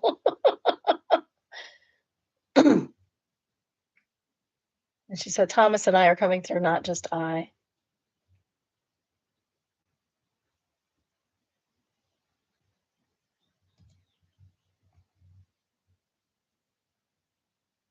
Vipin Life says, isn't the queen that got ridiculously fired? She's fired because people want to see her more often. When she was in character and heard a question from a guest about how she could be at the park more, she responded to go to City Hall. Disney claimed it broke the rules about interacting with guests about character appearances and schedules. Apparently, Disney to the nth moment schedules when and where and for exactly how long characters will be visible, and they didn't like her trying to influence that. Pretty crappy reason to fire someone whose entire character was supposed to be evil. Yeah, that's terrible. I'm sad that she got fired. Sad, Sabrina. You deserve better. Why can't we have another Disney World that's better than Disney World? All right, that's all I have. I'll be back tomorrow. I'll see you. I'm going to go grocery shopping in a few minutes. All right, love you, my biddies. Have a good day. Bye. Oops, that's not what I wanted. Cancel that. They moved it. I still can't get it all the time. Good day, biddies. Love you all. Bye.